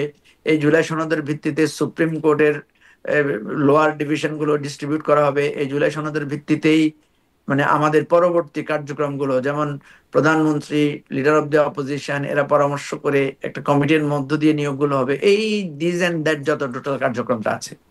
এখন আপনি ইলেকশনে আমরা দেখছি সবাই নেমে পড়েছে। সুতরাং আমি তো এখানে খুব বড় ধরনের কোনো ঘাপলা দেখি না। ওই যে ইগোর ঘাপলা যে দেখছেন ঘাপলাটা আছে, বললেন, ওই যে দেখছেন বললেন ইগো, যেটি এখনো কাটেনি। ও হ্যাঁ, সেই ইগো না কাটলে আবারও গণঅভ্যুত্থান সেই হতে পারে, সেই এই সরকার কন্টিনিউ করতে পারে। তার মধ্যে আছে তাওয়া গরম, শাপলার ঘাপলা, এই বিষয়গুলো আছে। মানে এই বিষয়গুলো যদি থাকে তাহলে এই সরকার কন্টিনিউ করতে পারে। মানে প্রধান উপদেষ্টা থেকে উপদেষ্টা যখন আগে যেরকম শুনতেন আরো 5 বছর, আর 10 বছর, 50 বছর, সেরকমও একটা সম্ভাবনার পথ খোলা আছে তার মানে। খোলা থাকবে না। আচ্ছা আচ্ছা। আপনি দরজা আপনি আপনি আমাকে ডানেও যেতে দিবেন না, বামেও যেতে দিবেন না, তো আপনি আবার বলতেছেন পথ খোলা আছে কিনা। এটা তো একটা একটা খুব মানে মানে বোকার মতো প্রশ্ন, তাই না? আপনার ইলেকশনে, এই সরকার ইলেকশনের ডেট দিয়ে দিয়েছে, তারিখ দিয়ে দিয়েছে, প্রস্তুতি শুরু করে দিয়েছে। এরপরে আপনি ইগো দিয়ে আপনি বাধা সৃষ্টি করলে তো আপনার পথ আর কিসের খোলা থাকবে বলেন? হয় জনগণ এসে আপনাকে ফয়সালা করতে হবে, না হলে মানুষ যদি মনে করে যে না আমরাও নাই, এরাও ইগো নিয়ে থাকুক, তাহলে সরকার সেভাবে থাকবে। এটাই তো হওয়ার কথা, আর কি হবে? আপনার বার্তা মনে হয় অনেকের কাছে স্পষ্ট হয়েছে। আবার একটু আজকের আজকের প্রধান উপদেষ্টার বক্তব্যের একটা অংশে বলি। তিনি বলছেন আজকে আসলে বর্বরতা থেকে সভ্যতার দিকে যাত্রা শুরু হলো। এবং তিনি সাথে সাথে এও বলছেন যে আমরা মানে সারা বিশ্ব দেখবে। তিনি নির্বাচন প্রসঙ্গেও বলছেন, কিন্তু তিনি বলছেন যে আমরা আমাদের নির্বাচন নিজেরা করব, জুলাই সনদ যারা করেছে তাদের হাতে নির্বাচন, পুলিশ এসে কেন ধাক্কাধাক্কি করবে, আমরা ইনশাল্লাহ পারবো, সেই পারার চিহ্ন রেখে গেলাম। মানে পুলিশ এসে ধাক্কাধাক্কি করবে না, করার কোনো দরকার হবে না, আমরা নিজেরাই পারবো, চিহ্ন রেখে গেলাম। এভাবে ঠিক অনুষ্ঠানের আগেই জুলাই যোদ্ধাদের পেটানো হলো, সে তাদেরকে ওখান থেকে তাড়িয়েই দেওয়া হলো। সেখানে বাসে অগ্নিসংযোগ বা বাস ট্রাক ভাঙচুরের ঘটনা ঘটলো। মানে এই ঘটনাগুলো তো ঘটলো। জুলাই যোদ্ধার হাতও খুলে গেল একজনে, দেখলাম একটা খুবই মর্মান্তিক ঘটনা। আর্টিফিশিয়াল যে হাত লাগানো সেটি খুলে গেছে, সেটিও ছবিতে চলে এসছে। মানে ধাক্কাধাক্কিতে তো বড় অনেক ছোট কথা, অনেক বড় সহিংসতার মতো একটা ব্যাপার। এই চিহ্ন রেখে গেলাম আসলে নির্বাচনের আগে, আমরা পারবো সেই পারার চিহ্ন। কি করা দরকার ছিল আপনি মনে করেন? আপনি কি মনে করেন কি করা দরকার ছিল? আমি তো আসলে বলতে পারবো না, কিন্তু চিহ্নটা কেমন রেখে গেলেন সেটা আসলে প্রশ্ন। প্রধান সেটা উপদেষ্টা আপনি বলছেন আমরা বলেন। পারবো, চিহ্ন রেখে গেলাম, আপনি চিহ্নটা কেমন?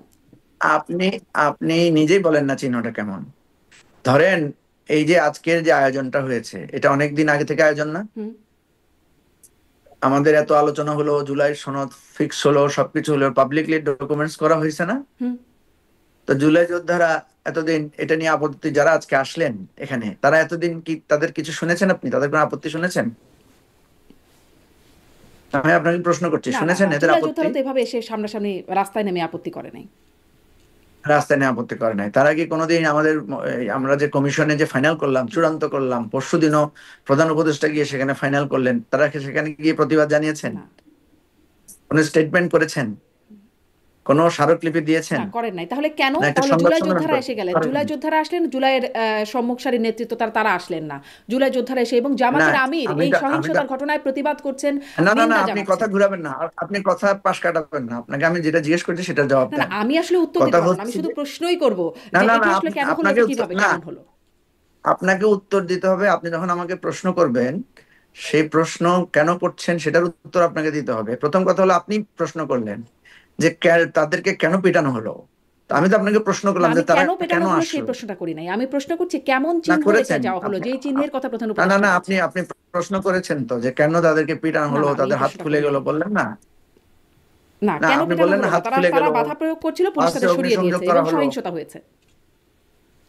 হ্যাঁ, আপনি নিজেই বললেন যে হাত খুলে গেল, বাসে অগ্নিসংযোগ করা হলো, ঢুকে পড়লো, এগুলো তো বললেন। হ্যাঁ, তো প্রশ্ন হচ্ছে কেন ঢুকে পড়লো। এই কারণেই তো একটা একটা যৌক্তিকতার ব্যাপার তো থাকে, যে আপনি আজকে যেটা আমরা দেখলাম যে আজকে অনুষ্ঠানটা বানচাল করারই একটা পদক্ষেপ নেওয়া হয়েছে হঠাৎ করে, যেটা আজকে 1 মাস 2 মাস ধরে এই ধরনের কোনো আলোচনায় আমরা শুনি নাই, প্রতিবাদের কোনো চিহ্ন আমরা দেখি নাই।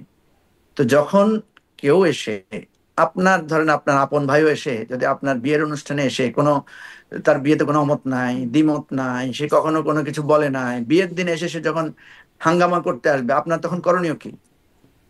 আপনি তখন পুলিশ ডাকবেন না? আপনি তখন বাধা দিবেন না? হুম। আপনি তখন প্রতিবাদ করবেন না যে তুমি এতদিন কিছু করো না, এখন কেন আসছো? সুতরাং আপনি যেটা বলছেন যে এইটাই হয়েছে, এবং এই ঘটনাটা মানে আনঅ্যাভয়েডেবল ছিল, কারণ পুরো অনুষ্ঠানটাকেই আজকে ফয়েল করে দেওয়ার জন্য একটা পরিস্থিতি তৈরি হয়েছে। সেই পরিস্থিতির প্রতিবাদ বা সেই পরিস্থিতির উপর দাঁড়িয়ে সবাই কিন্তু অংশগ্রহণ করেছে, এবং বৃষ্টিও ছিল। সুতরাং আপনি এটার সাথে ওইটাকে যদি মিলিয়ে ফেলেন, মানে তাহলে কি আপনি তাহলে বলছেন, হবে না। আমি জানি না, মানে ঘটনাটা যা দেখলাম সেই প্রেক্ষিতে প্রশ্ন করছি যে তাহলে কি তাদেরকে মানে সেভাবে পেটানোটা বা তাদের এটা জায়েজ ছিল, এটা সঠিকই হয়েছে? আপনি বলেন না কি ছিল। আমি তো বললাম আপনার বিয়ের অনুষ্ঠানে বিয়ের তো আপনার আসলে আপন এটা তো ভাই বিয়ের যদি এসে, অনুষ্ঠান না, আর যদি বিয়ের অনুষ্ঠান হয় তারাই আসলে বরকনের ভূমিকায়, কারণ তারা জুলাই যোদ্ধা, স্বাক্ষর হচ্ছে জুলাই সনদ। সেটাই তো বললাম, আরে ভাই আপনার ভাই, আপনার আপনার বিয়েতে আপনার ভাই বরকনে না, অংশ না? সে এতদিন প্রতিবাদ করলো না, বিয়ে হচ্ছে, সম্বন্ধ হচ্ছে, সবকিছু সে দেখতেছে, আজকে হঠাৎ বিয়ের দিন এসে করলে, তাহলে আপনি সে বিষয়টা কিভাবে নিবেন? আমি তো আপনাকে জিজ্ঞেস করতেছি। আপনি বলেন না যে আপনি কি হাসি মুখে বলবেন আসো হে ভাই, না, আমার আসলে বিয়ে তার ভেঙে মানে দিই, কি এটা এই করবেন? বিয়ের বরকনে হচ্ছে, যদি এটা বিয়ের আয়োজন হয়, বরকনে হচ্ছে এই পক্ষগুলো আর তারা হচ্ছে তৃতীয় পক্ষ, মানে ভাই বোন বা আত্মীয় স্বজন, তারা আর এসে ঝামেলা তৃতীয় পক্ষ করছেন। না তো, তৃতীয় পক্ষ না, তৃতীয় পক্ষ না তো। হ্যাঁ, আপনি তো মানে আপনি বারবার বিষয়গুলোকে জটিল করছেন, কারণ আমি তো খুব সহজভাবে বলছি। যেই যারা বলছে এই জুলাইয়ের পক্ষ, তাদের জন্যই তো এই জুলাই সনদটা তৈরি হয়েছে। সেই জুলাই সনদে সেখানে স্পষ্ট করে বলা আছে যে আহত, পঙ্গু এবং শহীদ পরিবারের জন্য সর্বোচ্চ তাদের জন্য রাষ্ট্র দায়িত্ব নেবে, তাদের জন্য নিয়েছেও রাষ্ট্র। ঠিক আছে, যতটুকু এখন পর্যন্ত নিয়েছে, বাকি আরো নিবে। এবং বলা হয়েছে যে তাদের এই বিচারের দায় আমরা সবাই মিলে আমরা নিব, আমরা যারা এই স্বাক্ষর করছি। ঠিক আছে। আচ্ছা, এটা ফয়সালা হয়ে গেছে আরো মানে বলা যায় 1 মাস আগে। তখন কোনো প্রতিবাদ হয় নাই, তখন কোনো দাবি উঠে নাই, তখন কেউ এসে বলে নাই যে এখানে এই কথাটা। তারপরও তারা যখন ঢুকে গেছে, ঠিক আছে, তাদেরকে বলা হয়েছে যে ঠিক আছে, তোমাদের আরো অ্যাসুরেন্স যেটা দরকার সেটাও করা হয়েছে। ঠিক আছে, এরপরে তারা বাইরে গিয়ে যখন রাস্তাঘাটে করবে, তখন পুলিশ তাদেরকে নিবৃত্ত করবে না? আপনি কি মনে করেন করাটা ঠিক হয়েছে কিনা? এবার আপনি বলেন জামাতের আমির ঠিক কিন্তু হয়েছে এটা কিনা, এবার বলেন। সমালোচনা করেছেন, জামাতের আমির এটা নিন্দা করেছেন যে যেভাবে জুলাই আরে যোদ্ধাদের ভাই, পেটানো আপনার হয়েছে। কথা জানতে চাচ্ছি, জামাতের দিকে পড়ে থাকেন কেন সারাদিন? জামাতের সাথে পড়ে থাকার তো আপনার আমার দরকার নাই। আমি আপনার কথা জিজ্ঞেস করতেছি যে যখন এরকম করে, তখন পুলিশের কি করণীয়? না, পুলিশ আইন তখন শৃঙ্খলা পুলিশ রক্ষায় তো, তার ব্যবস্থা নেবে, সেটি হচ্ছে স্বাভাবিক ব্যাপার। পুলিশ তো আইন পুলিশ শৃঙ্খলা আইন রক্ষা করার শৃঙ্খলা কাছে। রক্ষার এই তো ব্যবস্থা নেবে, এতক্ষণে, কিন্তু তারা আবার এতক্ষণে আপনি জুলাই আপনি যোদ্ধা, একটু স্বাক্ষর হচ্ছে জুলাই সনদ, প্রশ্নটা এই জন্যই। হ্যাঁ ঠিক আছে, প্রশ্ন তো ঠিক আছে, আপনি বললাম তো আপনার ভাই হলেও তো আপনি ন্যায়ের প্রশ্নে আপনি তো আপনার বিয়ে ভেঙে দিবেন না, এখন এই ন্যায়ের ঠিক প্রশ্নটাই আছে? এক একজনের সেটাই কাছে আমি, এক এক রকম, সেজন্যই আপনার কাছে জিজ্ঞাসা করা।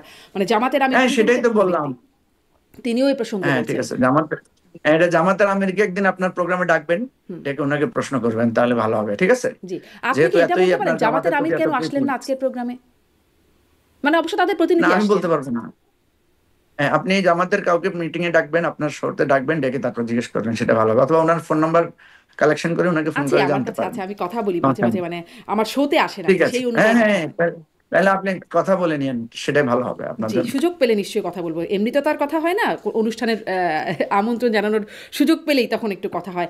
তার না সাথে না, আমার আপনি আপনি শো ছাড়াও তো আপনি আমাদেরকে ফোন করেন মাঝে মাঝে, তখন ওইভাবে করবেন আর কি, করে জিজ্ঞেস করে নেবেন যে উনি কেন আসলো না, কি সমস্যা। না, শো মাঝে মাঝে ছাড়া অবশ্য খুব বেশি আপনার আপনার শোর সাথেও খুব গেস্টদের, কথা হয়েছে তা না। আচ্ছা, নিশ্চয়ই সুযোগ পেলে আমি কি অবশ্যই খবর জিজ্ঞাসা নেবেন করবো না? এই বিষয়ে, আমি সুযোগ পেলে অনেক কিছুই জিজ্ঞাসা করি, চেষ্টা করবো নিশ্চয়ই এই বিষয়টিও জি, জিজ্ঞাসা করবার। একটু জুলাই সনদের কন্টেন্টে অঙ্গীকার নামার কথা যেটা বলছেন, একটা পটভূমি বলা হচ্ছে। জুলাই ঘোষণাপত্র যখন স্বাক্ষরিত হলো তখন রাজনৈতিক দলগুলো, এনসিপির মতো রাজনৈতিক দল বা অনেক রাজনৈতিক দলই বলেছে যে এটি একটি দলের ঘোষণাপত্র বা একটি দলের ইতিহাস তার মধ্যে প্রাধান্য পেয়েছে। এটিও বলা, মানে লেখক গবেষক মহিউদ্দিন আহমেদ সহ বিশ্লেষকরা যারা আমরা টকশোতে যাদের সাথে কথা বলি তারা অনেকেই বলেছেন যে একটি দল ঘেঁষা ঘোষণাপত্র হয়েছে। এই অঙ্গীকার নামাটার মধ্যেও কি, মানে আমি বলছি জুলাই সনদে যে পটভূমি তৈরি করা হলো, বলা হলো, সেটিও কি একটি দল ঘেঁষা কিনা? কারণ ওই যে বলছিলেন যে কথা বললে জিজ্ঞাসা করে নেবেন, আমি জিজ্ঞাসা করেছিলাম যে ওই যে লগি বৈঠার প্রসঙ্গ যেটি আসলে এই জুলাই সনদে পটভূমিতে বলা আছে যে 2006 সালে আওয়ামী লীগের নেতৃত্বে লগি বৈঠা তাণ্ডবে দেশে কয়েকটি নৃশংস রাজনৈতিক হত্যাকাণ্ড সংঘটিত হয় এবং সেই ধারাবাহিকতায় 2007 সালে দেশে জরুরি অবস্থা জারি ও একটি অস্বাভাবিক তত্ত্বাবধায়ক সরকার প্রতিষ্ঠা হয়, যা 1/11 সরকার নামে পরিচিত। এই হচ্ছে জুলাই সনদের পটভূমিতে এই অংশটা লেখা। আমি জিজ্ঞাসা করেছিলাম জামাতের আমিরকে যে সেই সময় লগি বইটার তাণ্ডবটা কেন হয়েছিল, যখন বিচারপতি কে এম হাসানকে জ্যেষ্ঠতা লঙ্ঘন করে প্রধান বিচারপতি করা এবং বিচারপতিদের বয়স বাড়িয়ে তাকে যেন প্রধান বিচারপতি করা যায়, যেন তিনি প্রধান তত্ত্বাবধায়ক সরকারের প্রধান হতে পারেন। এবং তখন সেটিকে ঘিরে একটা আন্দোলন তৈরি হলো, আওয়ামী লীগ সেটি মানল না, লগি বৈঠার আন্দোলন বা মানুষ হত্যার বিষয়টি তখন আসলো, জামাতের সাথে সাংঘর্ষিক অবস্থা। এই যে তত্ত্বাবধায়ক সরকারকে কলঙ্কিত করার যে যাত্রা, সেটিতে তো তাহলে বিএনপি বা জামাত আপনারাও ওইটাতে সামিল। তখন তিনি এই বিষয়ে তিনি বলেছিলেন যে সেটি নিশ্চয়ই আমাদের একটা ভুল ছিল, তত্ত্বাবধায়ক সরকারকে কলঙ্কিত করার যাত্রা। এখনও এই জুলাই সনদে সেটিই বলা হচ্ছে যে লগি বৈঠা এবং তার প্রেক্ষিতে আসছে 1/11। মানে এইটাও কি আসলে, আমি এটা একটা উদাহরণ দিলাম শুধুমাত্র, আসলে কি একটি দল ঘেঁষা হয়ে যাচ্ছে কিনা পটভূমি বা বিস্তারিত যেভাবে আসছে জুলাই ঘোষণাপত্রের পরে সনদও যেভাবে আসছে? না, দল, এটা দল ঘেঁষা যদি আমরা মনে করতাম তাহলে তো আমরা এটাতে স্বাক্ষর করতাম না, বা দল ঘেঁষা যদি মনে করতাম তাহলে তো এটা জুলাই সনদ আকারে 32-33 দল এটা গ্রহণ করতো না, ঠিক আছে? এই পটভূমি তার তো সবার আমরা এগ্রি করেছি। এখন মহিউদ্দিন ভাই যেটা করেছেন এটা ওনার স্বাধীনতা আছে, উনি এটা কি অবজার্ভ করবে, আপনি এটা সম্পর্কে মন্তব্য করতে পারেন, এটা এক একজন একভাবে মন্তব্য করতেই পারে। কারো কারো কাছে তো জুড়ে মানে লগি বৈঠা এটা একটা মহত্তম কাজও বিবেচিত হতে পারে, তাই না? কারণ যারা লগি বৈঠা করে মানুষ মেরেছিল সে সমস্ত মামলাগুলো তো নেওয়া হয় নাই, বিচারও হয় নাই সেই সময়ে। সুতরাং সুতরাং ওইটা এক একজন এক এক ভাবে দেখবে, এবং যারা যেভাবে দেখার তারা সেভাবে দেখুক। কথা হচ্ছে আমরা এই 32-33টা দল মনে করি যে যেখানে যা কিছু সুন্দরভাবে এসেছে সেটাকে সবাই আমরা একমত হয়েছি, যেগুলোর ব্যাপারে সাংবিধানিক প্রশ্নে যে সমস্ত বিষয়ে নোট অফ ডিসেন্ট দেওয়া হয়েছে সেগুলো নিয়ে আমরা আলোচনা এখনো অব্যাহত রেখেছি। সুতরাং এটা কেউ যদি সেরকম বলে থাকে এবং এটাকে যুগ যুগ ধরে এটাকে পর্যালোচনা করার সুযোগ তো থাকবেই, এটা তো কারো কারো অধিকারও তো আমরা বাধা দিতে পারবো না। জি, সঠিক ইতিহাসই আপনারা একমত হয়েই তার মানে স্বাক্ষর করেছেন। আচ্ছা, এটি বুঝলাম। একটু এখানে আসি, প্রধান উপদেষ্টা আজকে বলছেন যে সারা বিশ্ব অবাক তাকিয়ে আছে আমাদের দিকে, আমাদের কাছে নাকি অনেক দরখাস্ত আসছে, তরুণ পাঠান 26 সালে হাত জোর করে বলবেন তো তরুণ পাঠান, আমরা তরুণ না পাঠালে একরকম তারা বিশ্বের অন্যান্য দেশগুলো বিপদেই পড়ে যাচ্ছেন, এই একটা অবস্থা। কিন্তু কদিন আগেই বাংলাদেশের পররাষ্ট্র উপদেষ্টা তৌহিদ হোসেন তিনি বলছেন যে বাংলাদেশের জন্য ভিসা কঠিন হয়ে গেছে, ভিসা প্রত্যাখ্যানের হার বেড়েছে। তিনি বলছেন শিক্ষার্থীরা যারা কাজের জন্য বিদেশে যাচ্ছে তারা উদ্বিগ্ন, তিনি নিজেও তার উদ্বেগের কথা স্বীকার করছেন। তাহলে আসলে এই যখন সংশ্লিষ্ট মন্ত্রণালয় বলছে যে দেশ থেকে যাওয়ার হারটা এরকম বা এরকম কঠিন হয়ে যাচ্ছে প্রক্রিয়াটা, তখন প্রধান উপদেষ্টা অসত্য বললেন নাকি? মানে দ্বিচারিতা কোনটা, কোথায় দেখেন কিনা? না, দ্বিচারিতা নাই এখানে। প্রধান উপদেষ্টা তো একটা হোপ দেখিয়েছেন যে আমরা এই জায়গায় যেতে চাই বা আমরা এটা করব, আমাদের রাষ্ট্রটার এই পটেনশিয়াল আছে। না, দরখাস্ত ঠিক আসছে আছে, আমাদের কাছে রাষ্ট্রের অনেক, সকল সারা বিশ্ব হাত জোড় করছে। আসছে তো, ধরেন ওই যে ওনার কাছে জাপানে 1 লক্ষ লোক ইয়ে করার চুক্তি হয়েছে না, সেই ধরনের। তো আমাদের দেশের শ্রমশক্তি আমরা যদি সুন্দরভাবে ট্রেনিং করে দেশ বিদেশে পাঠাই, সেটা তো একটা মানে চাহিদা তো আছেই, তাই না? এই কিছুদিন আগে আমরা দেখলাম মালয়েশিয়ানরাও লোক নেওয়ার জন্য করেছে, সেটা তো আলাদা। আবার একই জিনিসও আছে, আমাদের শ্রমিকরা চাকরিচ্যুত হয়ে দেশে ফিরে আসছেন, সেটা তো আছে। এখন কথা হচ্ছে, এটা তো কোনো ব্যক্তি বা মানে রাষ্ট্রের মানে প্রফেসর ইউনূসের সময়কালের বিষয় না। একটা হচ্ছে যে আমাদের আপনি তো জানেন যে জুলাই অভ্যুত্থানের সময় আপনার আন্দোলন করতে গিয়ে আমাদের বেশ কিছু শ্রমিকরা গ্রেফতার হয়েছেন, সেখানে তাদের শাস্তিও হয়েছে, তারা জেলও গিয়েছেন, দুবাইতে, হ্যাঁ, আরব আমিরাতে, আবার মালয়েশিয়ায়, বিভিন্ন জায়গায়, মানে ভূমধ্য সাগরে আমাদের শ্রমিকরা আটকা পড়ে নানা ধরনের মানে কঠিন জীবন তাদেরকে ভোগ করতে হচ্ছে। এটা তো আমাদের সামগ্রিক রাষ্ট্রের একটা চিত্র। তো প্রফেসর ইউনূস যেটা সবসময় বলেন, উনি এক ধরনের আশাবাদিতা, হোপ কথা বলেন যে আমরা চাকরি দিব, আমরা উদ্যোক্তা হবো, এই ধরনের কথা থেকে উনি বলেন। সেটা এটাকে আমি মানে খুব বেশি মানে এটা তো একেবারে আশার জায়গা, মানে বাস্তবতার জায়গা না। না, বাস্তবতা তো হচ্ছে আমাদের দেশের কোটি কোটি লক্ষ লক্ষ কোটি কোটি টাকা পাচার করে বেগমপাড়ায় বাড়ি হয়েছে। আমাদের দেশের একজন মানে মন্ত্রীর তার শতাধিক বাড়ি পাওয়া গেছে লন্ডনে, এটা হচ্ছে বাস্তবতা। আমাদের দেশের শত শত চোর বাটপাট মানে লুটপাটকারীরা, লুণ্ঠনকারীরা এখন ইন্ডিয়া কলকাতা বাজার ঘুরে বেড়াচ্ছে, এটা হচ্ছে বাস্তবতা। ঠিক আছে, তারপরে আপনার পিয়নের 400 কোটি টাকার মানে ব্যালেন্স থাকে, হ্যাঁ, এটা হচ্ছে বাস্তবতা। বাস্তবতা হচ্ছে যে এখনো তো এপিএস এর আওয়ামী 100 কোটি লীগের টাকা নিয়ে লোকদের, যাওয়ার খবর শোনা যায়, উপদেষ্টার এপিএস। হ্যাঁ, এখনো তো যাবে নাকি তো। 1 লাখ আপনি টাকার জায়গায় আপনি 5 লাখ টাকা ঘুষ দিতে হয় বলছেন মির্জা হ্যাঁ, ফখরুল ইসলাম আলমগীর। হ্যাঁ, যাচ্ছে তো ভাই, আমি তো সেটা আপনাকে বলতেছি। আপনি এই তো রাষ্ট্রটাকে বাস্তবতা, এমন কিন্তু জায়গায় ওই নিয়ে গেছেন। বাস্তবতা না যে আমাদের কাছে দরখাস্ত করছে, হাত জোর করছে যে আমাদেরকে তরুণ পাঠাও। মানে বাস্তবতা তো সেটা কি লক্ষ্য করছে, লক্ষণ কি সেরকম মনে হচ্ছে? না, সেটা তো আমি আপনি বলতে পারবো না। উনি যখন ওনার কাছে যখন লোকরা কথা বলে, সেটা তো উনি বলতে পারবেন। উনি বাস্তবতার জায়গাতে তো পররাষ্ট্র উনি উপদেষ্টা আছেন, যেটি তাই না? বলছেন।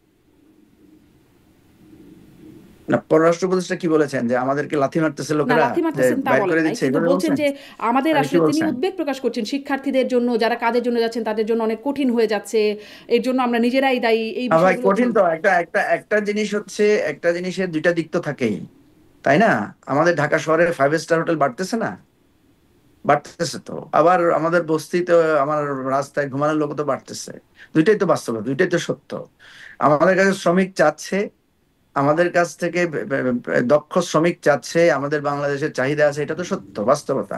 আবার আমাদের লোকেরা বিভিন্ন জায়গায় গিয়ে অপকর্মে নানাভাবে বিতাড়িত হচ্ছে, মানে সমস্যাগ্রস্ত হচ্ছে, এটা তো বাস্তবতা। আমাদের দেশের মানে জাতিসংঘে আমাদের লোকেরা গেছে, সেখানে আমাদের বাংলাদেশিরা 2 গ্রুপ মারামারি করতেছে, এটা তো বাস্তবতা। সুতরাং দেওয়া মানে দুইটা পৃষ্ঠা তো আছেই, দুই তার মানে ধরনের এটা দৃশ্য একটা তো আংশিক আছেই। বাস্তবতা, সারা বিশ্ব একদম তাকিয়ে আছে, বিষয়টা এমন না, আংশিক। হ্যাঁ, আপনি বলতে পারেন আংশিক, আপনি এটা আপনি ব্যাখ্যা করে যেভাবে বলেন, অসুবিধা নেই। মানে আমি আপনার কথাটাকেই বিশ্লেষণ করার চেষ্টা করছিলাম, কারণ আমি দুটো বিষয় আমলে নিচ্ছি, এক হচ্ছে পররাষ্ট্র উপদেষ্টার বক্তব্য, আমি এক তো হচ্ছে আপনাকে প্রধান উপদেষ্টার আমি তো বক্তব্য। আমি তো আপনাকে দুটাই আমলে নিতেই বলতেছি। আমি তো আপনাকে দুটা বিষয় আমলে নিতেই বলতেছি যে আমাদের বাংলাদেশে গরিব লোকেরা বাচ্চার বেতন দিতে পারে না, আত্মহত্যা করতেছে, এটা হচ্ছে বাস্তবতা। আর আমার দেশের লোকেরা এখান থেকে টাকা লুটপাট করে বেগম পাড়া বানাচ্ছে, এটাও বাস্তবতা। ঠিক আছে, তো আপনি যদি এখন বলেন যে লুটপাট করে বেগম পাড়া বানাচ্ছে, এটা আংশিক বাস্তবতা, তাহলে ঠিক আছে, আপনার কথার সাথে একমত। আর আপনি যদি বলেন যে আহ, খিদার জ্বালায় সন্তান বিক্রি করে দিচ্ছে, সেটাও আংশিক বাস্তবতা। ঠিক আছে, তো আপনার কথার সাথে তো আমার দ্বিমত নাই। কিন্তু আসলে এটা তো একটাই জায়গা, একটাই জায়গা, সেটা হচ্ছে আমাদেরকে নিতে আগ্রহী হচ্ছে নাকি হচ্ছে না। প্রধান উপদেষ্টা বলছেন আমাদেরকে হাত জোর করবে 26 সালে, এখন আমাদের দিকে তাকিয়ে আছে, দরখাস্ত, অনেক দরখাস্ত আসছে। আর পররাষ্ট্র উপদেষ্টা বলছেন ভিসা কঠিন হয়ে গেছে, ভিসা প্রত্যাখ্যান করছে, কাজের জন্য যারা যাবেন, শিক্ষার্থীরা যাবেন, তারা উদ্বিগ্ন, তিনি নিজেও এটি দিয়ে উদ্বিগ্ন। আসলে দুটা বাস্তবতা আপনি বলছেন।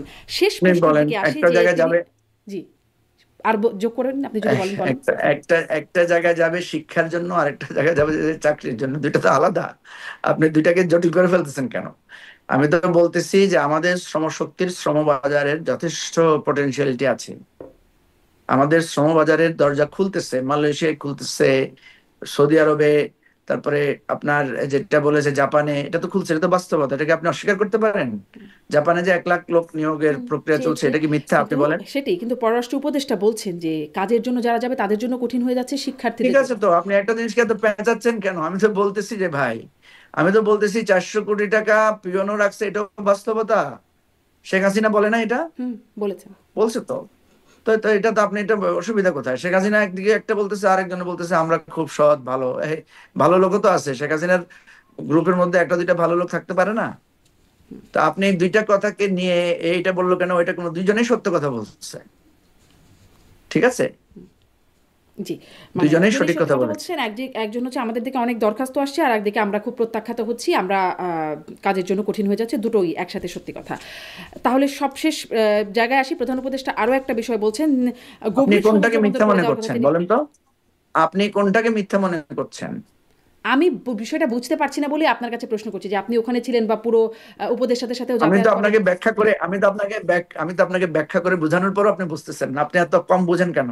এই আমার আপনাকে সমস্যা আছে ব্যাখ্যা একটু, করে তো, আমি আসলে হ্যাঁ, একটু আপনার কমই একটা বুঝি সমস্যা জনাব আছে। মুজিবুর রহমান মঞ্জু। আপনার আসলে সমস্যা আছে, আমি দেখতে পাচ্ছি, এটা আগে জানতাম না। আপনাকে আমি বুঝিয়েই বললাম হুম, যে ডক্টর ইউনূস যেটা বলেছেন এটা একটা বাস্তবতা, এবং এটা প্রমাণও আছে। আপনি হুম, নিজেও স্বীকার করলেন যে 1 লক্ষ শ্রমিক জাপানে রপ্তানি করার একটা চুক্তি হয়ে গেছে। আপনি নিজে দেখলেন, মালয়েশিয়ার প্রধানমন্ত্রী এসেছেন, মালয়েশিয়ার সাথে একটা চুক্তি হয়েছে, আমাদের টিকেছে। আমাদের কাছে লোক চাচ্ছে, লোক পাঠানো হচ্ছে, এটা একটা বাস্তবতা। হুম। আমি তো আপনাকে সেটাই বলছি, জি, আপনাকে বুঝেই কিন্তু বললাম, এটি কি আপনি করে হতে বলতেছেন পারে যে জনাব আপনি মুজিবুর বুঝতে রহমান মঞ্জু? পারছেন না। সারা বিশ্ব আমাদের কাছে হাত জোড় করবে, সারা বিশ্ব দরখাস্ত করছে, অথচ আমাদের ভিসা প্রত্যাখ্যাত হচ্ছে, আমাদের কাজের জন্য, আমাদের শিক্ষার্থীদের জন্য যাওয়াটা কঠিন হয়ে যাচ্ছে, আগের চেয়ে আরো কঠিন হয়ে যাচ্ছে। আপনি বলেন এবার। আমি তো বললাম দুইটা কথা, আপনি এখন বলেন না। আপনি তো মুশকিল না আপনাকে নিয়ে। আপনি হয় আমারটাকে গ্রহণ করবেন, নাহলে আপনি একটা বলবেন যে এটা সত্য না। আমি তো আপনাকে জিজ্ঞেস করলাম যে ডক্টর ইউনূস কি মিথ্যা বলছেন, না আপনার পররাষ্ট্র উপদেষ্টা মিথ্যা বলছেন? আপনি এটা বলে দেন, তাহলে তো হয়ে গেল। আমি এটা আপনার কাছেই জানতে চাচ্ছিলাম। আপনি বলছেন দুজনেই সত্যি আমি তো বলছেন, তার আপনাকে, মানে সারা বিশ্ব আমি তো চাইছে, বলছি আবার সারা দুজনেই বিশ্ব সত্যি কথা থেকে বলছে। প্রত্যাখ্যাত হচ্ছে, এটাও সত্য। সারা বিশ্ব থেকে প্রত্যাখ্যাত হচ্ছে বলে নাই তো উনি, আপনি তো এটা নিজে বানিয়ে বলছেন। হুম, মানে সারা উনি বিশ্ব চাচ্ছে বলছেন যে আমাদেরকে, এটি একটা, আমি আসলে তাদের দুজনের হ্যাঁ, কথাটাকে উনি বলছি, উনি আবার বলছেন, আমাদের জন্য আপনি কঠিনও হয়ে অযথা যাচ্ছে। আপনি, হ্যাঁ, আপনি একটু বুঝতে, আপনি আস্তে আস্তে বোঝার চেষ্টা করুন, তাহলে সহজে বুঝবেন। আপনি এটাকে জটিল ভাবে বুঝলে তো আপনি বুঝবেন না। হুম, উনার কাছে বিভিন্ন জায়গা থেকে যেটা চাচ্ছে, উনি আশার দিকটাকে বলেছেন। আশার দিক তো আছে, আবার হতাশার দিক আছে। উপদেষ্টা হতাশার দিক বলেছেন, এটা তো হতেই পারে। একজন আশার দিককে তুলে ধরলেন, একজন হতাশার দিক। আমাদের রাষ্ট্রটা তো এরকমই আছে। আমাদের রাষ্ট্রে আপনার 10 লাখ টাকা বেতন পায়, 15 লাখ টাকা বেতন পায়, এখন শত শত মানে অফিসিয়াল আছে। আর 10,000 টাকা বেতন পায় এরকম, বা 10,000 টাকার নিচে কম পায় লক্ষ লক্ষ আছে। এখন যে বললো যে আমাদের দেশের মানুষ না খেয়ে মারা যাচ্ছে, এটা যেমন সত্য।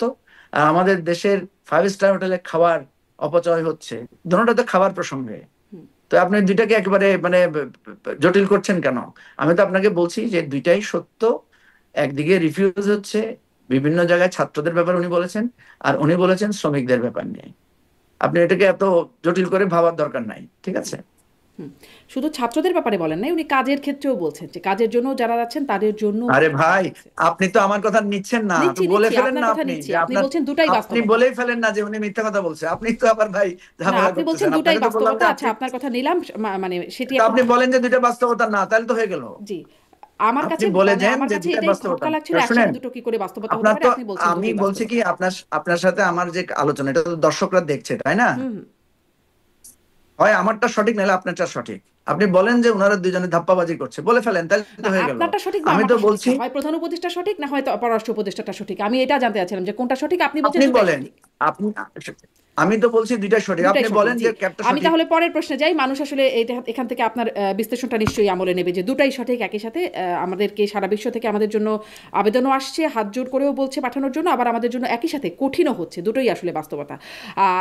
প্রধান উপদেষ্টা আরও বলছেন গভীর সমুদ্র বন্দর করে দেওয়ার কথা বারবার বলছেন, এভাবে হলে তাহলে সিঙ্গাপুরে পরিণত হবে। মানে এটা নিয়ে আমাদের অনেকটা কন্ট্রোভার্সি আছে, বিতর্ক জায়গা আছে, রাজনৈতিক দলগুলো এই বঙ্গোপসাগর ঘাঁটি ইত্যাদি বিষয় নিয়ে কথা বলছেন। মানে তিনি এই বিষয়টিকেই প্রায়োরিটি দিলেন, এটি আপনার কাছে কেমন লাগলো? কোনটা? এই যে বঙ্গোপসাগরের মানে গভীর সমুদ্র বন্দর করে দেওয়ার কথা তিনি বলছেন, যে তিনি এটিতে বারবার বলছেন এই বিষয়ে, আজকের বক্তব্যে বলছেন। না, আমাদের গভীর সমুদ্র বন্দরের কাজ, আমরা যেটা আপনার ওই যে মহেশখালীতে ডিপ সি পোর্টের জন্য যে কাজটা হচ্ছে, হ্যাঁ, সেখানে তো একটা বিরাট আপনার শিল্প কারখানা গড়ে ওঠার একটা সম্ভাবনা তৈরি হয়েছে। আমাদের এখানে ডিপ সি পোর্ট হলে তো এটা আমাদের জন্য আর্থসামাজিক, হুম, আমাদের কর্মসংস্থানের জন্য একটা বিরাট সুযোগ সৃষ্টি হবে, এর তো কোনো সন্দেহ নাই। ঠিক আছে, এটা তো সঠিক কথা। জি, আপনি এটাকে সমর্থন করছেন, মানে সঠিক কথা তো বটেই, কিন্তু এটা নিয়ে অনেক বিতর্কের জায়গা তৈরি হয়েছে, মানে রাজনৈতিক দলগুলো না, অনেকে। বিতর্ক বিতর্ক তো থাকতেই পারে, কারণ সবাই তো সবকিছুর ব্যাপারে একমত হবে এমন কোনো কথা নাই। জি, অনেক ধন্যবাদ।